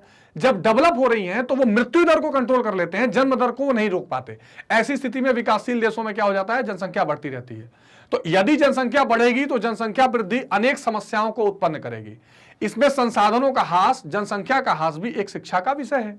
बहुत महत्वपूर्ण बात है कि जब जनसंख्या बढ़ेगी तो उससे क्या होगा, संसाधनों का ह्रास होगा। यानी जो रिसोर्सेज हैं, मान लीजिए जैसे कि अगर 1 क्विंटल गेहूं उगाया जा रहा है तो पहले अगर 10 लोग खाने वाले थे तो अब 50 लोग उस पर क्लेम करेंगे। तो ये जो दबाव बनेगा ये बहुत समस्या का कारण बन सकता है। तो जिससे यह प्रमाणित संसाधन जो पहले जनसंख्या का पोषण करते थे अब जनसंख्या का पोषण नहीं कर पा रहे हैं और असक्षम हो गए हैं। तो अब होगा क्या कि ये विकासशील देश जब अपनी जनसंख्या का पोषण उतने संसाधनों से नहीं कर पाएंगे तो वो आश्रित हो जाएंगे दूसरे पर। ठीक, वो डिपेंडेंट हो जाएंगे दूसरों पर अपनी जनसंख्या के लिए पोषण कराने के लिए, दूसरे देशों पर। फिर उनका जब वो दूसरे देशों से आयात करने लगेंगे चीजों को तो उनकी नीतियों के नीचे उनको दबना पड़ेगा, उनकी बातों को मानना पड़ेगा। यानी एक जनसंख्या वृद्धि होने के कारण तमाम तरीके की समस्याएं निकल कर आती हैं। कई बार ऐसा होता है कि जनसंख्या बहुत बढ़ गई, रोजगार नहीं मिल पा रहा है, तो आप देखेंगे कि अराजकता की स्थिति हो जाती है ना। कई बार आप देखिए कि जब आर्थिक स्थितियां बिगड़ जाती हैं तो वहां आपातकाल जैसी स्थिति पैदा हो जाती है। तो ये जनसंख्या वृद्धि और अनकंट्रोल रूप से वृद्धि ये बहुत बड़ी समस्या का कारण हो जाती है। अब जैसे अफ्रीकी देशों में देखिए तो वहां पर अफ्रीकी देशों में कई बीमारियां हैं, कई बीमारियां, महामारियां फैलती रहती हैं। जैसे HIV एड्स जैसे जो घातक बीमारी है, इन बीमारियों ने क्या किया है, इन बीमारियों ने एक बहुत महत्वपूर्ण बात यह की है कि वहां पर जो मृत्यु दर है उसको बढ़ा दिया है और जनसंख्या इसमें जो वृद्धि दर है वो क्या हो गया, इसके कारण वो घट गई है। तो इन बीमारियों ने ये बढ़ा दिया। और औसत जीवन प्रत्याशा है जिसको अंग्रेजी में कहते हैं कि कितने दिन तक आप जी सकते हैं, है ना, जीवन जीने की जो आपकी उम्मीद है जिसको कह सकते हैं, लाइफ एक्सपेक्टेंसी रेशियो जिसको कहा जाता है, ये कम हो गई है और जनसंख्या की दर धीमी हो गई है। यहाँ जनसंख्या की वृद्धि दर केवल 1.64% है। तो ये जो प्रभाव है ये भी महत्वपूर्ण रूप से इसमें अपना काम करती है। अब एक बहुत इंपॉर्टेंट पार्ट हम करने जा रहे हैं, वो है जनांकीय संक्रमण जिसको कहते हैं डेमोग्राफिक ट्रांजैक्शन। ठीक है, डेमोग्राफिक ट्रांजैक्शंस। अब ये डेमोग्राफिक ट्रांजैक्शंस क्या है, जनांकीय जो संक्रमण है ये क्या है, ये जानने बहुत जरूरी है। और ये ऐसे जनांकीय संक्रमण, इसका जो सिद्धांत है वो इतना इंपॉर्टेंट है कि आपको समझ में आएगा कि दुनिया भर में जो जनसंख्या का इस समय कंडीशन या वितरण चल रहा है उसके कारण बेसिकली क्या है। देखिए, यह सिद्धांत सबसे पहले किसने दिया था ये जान लीजिए, WS थॉमसन ने 1929 में तथा F नेस्टाडिन्स ने 1945 द्वारा किया था। नेस्टाडिन्स का नाम बहुत महत्वपूर्ण आता है। इस सिद्धांत का उपयोग किसी क्षेत्र की जनसंख्या का वर्णन और भविष्य की जनसंख्या के पूर्वानुमान के लिए किया जाता है। क्वेश्चन पूछा जा सकता है कि जो जनांकीय संक्रमण है इस सिद्धांत का उपयोग क्यों किया जाता है, तो किसी क्षेत्र की जनसंख्या का वर्णन और भविष्य की जनसंख्या के पूर्वानुमान लगाने के लिए इसका प्रयास किया जाता है।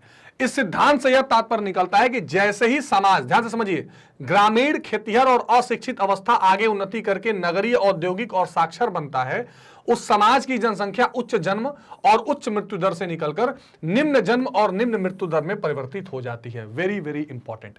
देखिए, 2-3 चीजें, अभी मैं उस अवस्था में आऊंगा आपको। इसमें क्या कंडीशन बताना चाह रहा है इसको थोड़ा सा समझ भी लेते हैं। बेसिकली वो कहना ये चाह रहा है 3 कंडीशन इसमें आएंगी, फर्स्ट, सेकेंड, थर्ड। होता क्या है, एक सबसे पहली स्थिति है जहां बिल्कुल अशिक्षा है, ठीक, या आप कह सकते हैं कि जो बिल्कुल प्रिमिटिव या पुराने तरीके से लोग रह रहे हैं। यहां 2 चीजें होंगी, हाई बर्थ रेट, यानी जो जन्म दर है वो भी ज्यादा होगी, इसके अलावा जो मृत्यु दर है वो भी ज्यादा होगी, हाई मोर्टेलिटी रेट, हाई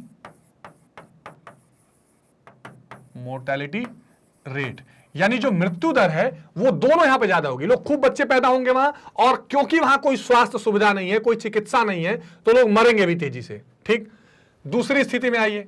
दूसरी स्थिति में क्या होगा कि यहां पर हाई बर्थ रेट तो होगा अभी भी लोग क्या कर रहे हैं, अभी अब यहां से क्या हुआ, दूसरी स्थिति में थोड़ा सा ये अल्प विकसित थे, थोड़ा विकसित हो गए, थोड़ी सी कृषि विकास हुआ, उद्योग का विकास हुआ, तो बर्थ रेट तो अभी भी हाई है, लेकिन थोड़ी विकास होने के कारण, चिकित्सा सुविधा आने के कारण जो डेथ रेट है या मोर्टेलिटी रेट जो है, मरने की जो दर है, ये कम हो गया, डेथ रेट लो।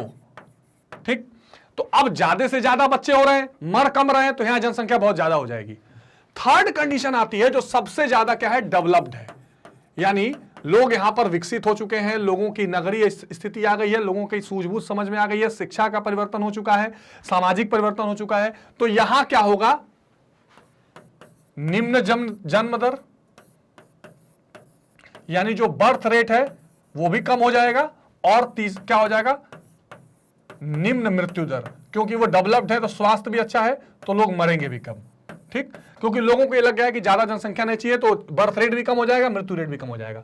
बेसिकली इन तीन समस्या या तीन स्टेजेस से आप समझ सकते हैं कि जनांकिकीय जो पूरा संक्रमण है वो कैसा रहता है, और इसमें यह बताने का प्रयास किया जाता है इस पूरे सिद्धांत से कि जैसे जैसे समाज ग्रामीण और खेतिहर और अशिक्षित अवस्था को छोड़ के आगे जाएगा, वो नगर उद्योग और साक्षर बनता जाएगा, तो वहां जनसंख्या जो है उच्च जन्म दर और उच्च मृत्यु दर को छोड़ते हुए निम्न जन्म दर और निम्न मृत्यु दर की तरफ आ जाएगी, एक स्टेबल जनसंख्या हो जाएगी, ना बहुत ज्यादा जन्म होंगे ना बहुत ज्यादा लोग मरेंगे। यह परिवर्तन कई अवस्थाओं में होता है, जिसे सामूहिक रूप से जनांकिकीय चक्र कहते हैं। उन्हीं तीन अवस्थाओं की चर्चा अभी मैंने आपसे की थी। ये जनांकिकीय चक्र हैं, यानी डेमोग्राफिक ट्रांजैक्शंस कह सकते हैं, या इनको डेमोग्राफिक साइकिल भी कह सकते हैं। ठीक है, अच्छा, अब देखिए इसको एक दिखाने का प्रयास किया गया है। ग्रामीण खेतिहर से क्या हो गया, जनांकिकीय संक्रमण हुआ, और नगरीय औद्योगिक शिक्षित वर्ग निकल कर आ गया, और इस स्थिति में फिर क्या होगा, लो बर्थ रेट,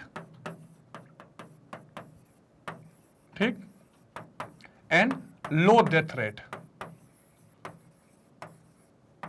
लो डेथ रेट। ठीक है, ये बड़ी महत्वपूर्ण बात है कि ग्रामीण खेतिहर अशिक्षित है, जनांकिकीय संक्रमण हुआ, और नगरीय औद्योगिक शिक्षित, ये आपको दिखाई दे रहा है, फिर लो बर्थ रेट लो डेथ रेट दिखाई देता है। ठीक है, महत्वपूर्ण है, ये जनांकिकीय संक्रमण है जो बहुत महत्वपूर्ण बात है, इसको आगे कुछ और ट्रेंड से देखें। अब देखिए, प्रथम अवस्था में आप सिंपल रूप से एक लाइन में इसको बता सकते हैं, क्या कर सकते हैं, हाई बर्थ रेट यानी उच्च प्रजनन दर या उच्च जन्म दर, ठीक है, हाई बर्थ रेट रहेगा, और इसमें हाई मोर्टेलिटी रेट भी रहेगा, यानी उच्च मृत्यु दर भी रहेगा, हाई मोर्टेलिटी रेट, ये दोनों इसमें हाई रहेगा। इसलिए जो आप टोटल निकालेंगे तो जनसंख्या कमी रहेगी। इसमें उच्च प्रजननशीलता और उच्च मर्दता होती है, क्योंकि लोग महामारी और भोजन आपूर्ति की अनिश्चितता से ग्रस्त होते हैं। ठीक है, एग्रीकल्चर के जमाने से हैं और परेशान हैं। जनसंख्या की वृद्धि दर कम है, क्योंकि जितना जन्म हो रहा है तो लोग मर भी तेजी से रहे हैं। लोग खेती करते हैं, जीवन प्रत्याशा कम होती है, जो लाइफ बहुत साल तक जीना होता है वो नहीं रहती है। लोगों का जीवन स्तर नीचे होता है, लिविंग स्टैंडर्ड नीचे है, अशिक्षित होते हैं, प्रौद्योगिकी का स्तर बिल्कुल नहीं होता, क्योंकि अगर टेक्नोलॉजी होगी तब तो ये सब कुछ ठीक हो जाएगा। प्रारंभ में लगभग 200 वर्ष पूर्व सभी देश इस अवस्था में थे। तो अगर आप 1600-1700 शताब्दी ईस्वी तक देखें, 1800 ईस्वी तक देखें, तो लगभग ये प्रथम अवस्थाएं चल रही थी। ठीक, इसीलिए आप देख लीजिए कि 100 साल लग गए जनसंख्या को दुगना होने में, और जैसे ही विकास होना शुरू हुआ 30 साल, फिर 15 साल, फिर 12 साल में दुगनी होने लगी जनसंख्या, है ना। तो ये महत्वपूर्ण बात है। अब देखिए, इन तीनों को एक मैं द्वितीय तृतीय अवस्था दोनों बताता हूं, फिर इस फिगर को बताता हूं। दूसरी अवस्था क्या है, यहां पर क्या होगी, high birth rate, high birth rate, लेकिन लो डेथ रेट, मृत्यु का दर थोड़ा कम हो जाएगा। जन्म खूब ले रहे हैं, मर कम रहे हैं, तो जनसंख्या यहां ज्यादा हो जाएगी। तो इस अवस्था में प्रजननशीलता होती है। अच्छा, इसमें ज्यादातर विकासशील देश हैं, डेवलपिंग नेशन, विकासशील देश जो अभी डेवलप हो रहे हैं, नए नए, पूरी तरह से अभी नहीं डेवलप हुए हैं, पूरी तरह शिक्षा नहीं बनी है। तो इस अवस्था में उच्च प्रजननशीलता होती है, परंतु यह समय के साथ साथ घटती है। इस अवस्था में मृत्यु दर घटी रहती है। स्वास्थ्य सेवाओं के सुधार के कारण मोर्टेलिटी या मृत्यु दर में कमी आती है। इस कारण जनसंख्या में होने वाला शुद्ध योग उच्च होता है। बर्थ रेट तो ज्यादा रहता है, लेकिन मृत्यु दर कम हो जाती है, तो जो जनसंख्या है वो ऊंचा रहता है, और ये डेवलपिंग नेशंस में दिखाई देता है। तीसरी अवस्था क्या होती है, इसमें प्रजननशीलता और मर्त्यता दोनों कम हो जाते हैं। ध्यान रखिए, यहां पर लोग प्रजनन दर जो है या बर्थ रेट है वो भी नीचे आ जाती है, इसके साथ साथ जो मृत्यु की दर है वो भी नीचे आ जाती है, और एक स्टेबल हो जाती है, मंद गति से बिल्कुल बराबर चलती रहती है, ज्यादा या कम नहीं होती है। जनसंख्या इसमें नगरीय होती है, शिक्षित और तकनीकी से युक्त होती है। यहां पर क्या होता है, तकनीक और प्रौद्योगिकी का बहुत तेजी से विकास हुआ रहता है और लोग उस हिसाब से फैमिली प्लानिंग करते हैं, उस हिसाब से शिक्षा का प्रसार रहता है। वर्तमान में अनेक देश इस जनांकीय संक्रमण की विविध अवस्था से गुजर रहे हैं, खास करके वो देश जो विकसित हैं जैसे और ज्यादा शिक्षित हैं, अमेरिका जैसे देश, जापान जैसे देश इसमें इंपॉर्टेंट रोल प्ले कर रहे हैं। जैसे आप इस फिगर को अगर आप देखें तो ये एक ऐसी स्थिति है जहां पे जन्म दर और मृत्यु दर दोनों ऊंची है, बिल्कुल बांग्लादेश जैसा देश। लेकिन अगर आप विकासशील पेरू, श्रीलंका जैसे देश देखें तो जन्म दर देखिए कितना ऊंचा है और मृत्यु दर उतनी ही नीचे है। तो ये जो गैप आप देख रहे हैं इससे जनसंख्या में पूरी वृद्धि हो रही है। और ये देश देखिए बिल्कुल नीचे हैं, मृत्यु दर और जन्म दर दोनों नीचे स्टेबल हो गए हैं। कनाडा, अमेरिका जैसे देश इसमें दिखाई देते हैं। तो ये जनांकीय चक्र के ये 3 महत्वपूर्ण अवस्थाएं हैं। कौन कौन सी? प्रथम अवस्था ध्यान रखिएगा, तो प्रथम अवस्था में उच्च जन्म दर होगा, निम्न मृत्यु दर होगा। द्वितीय अवस्था में उच्च जन्म दर होगा लेकिन मृत्यु दर बहुत नीचे आ जाएगी, ठीक है। और तृतीय अवस्था में क्या होगा, उच्च जो जन्म दर है और जो मृत्यु दर है दोनों बिल्कुल नीचे आ जाएंगे और समान रूप से चलती रहेंगी।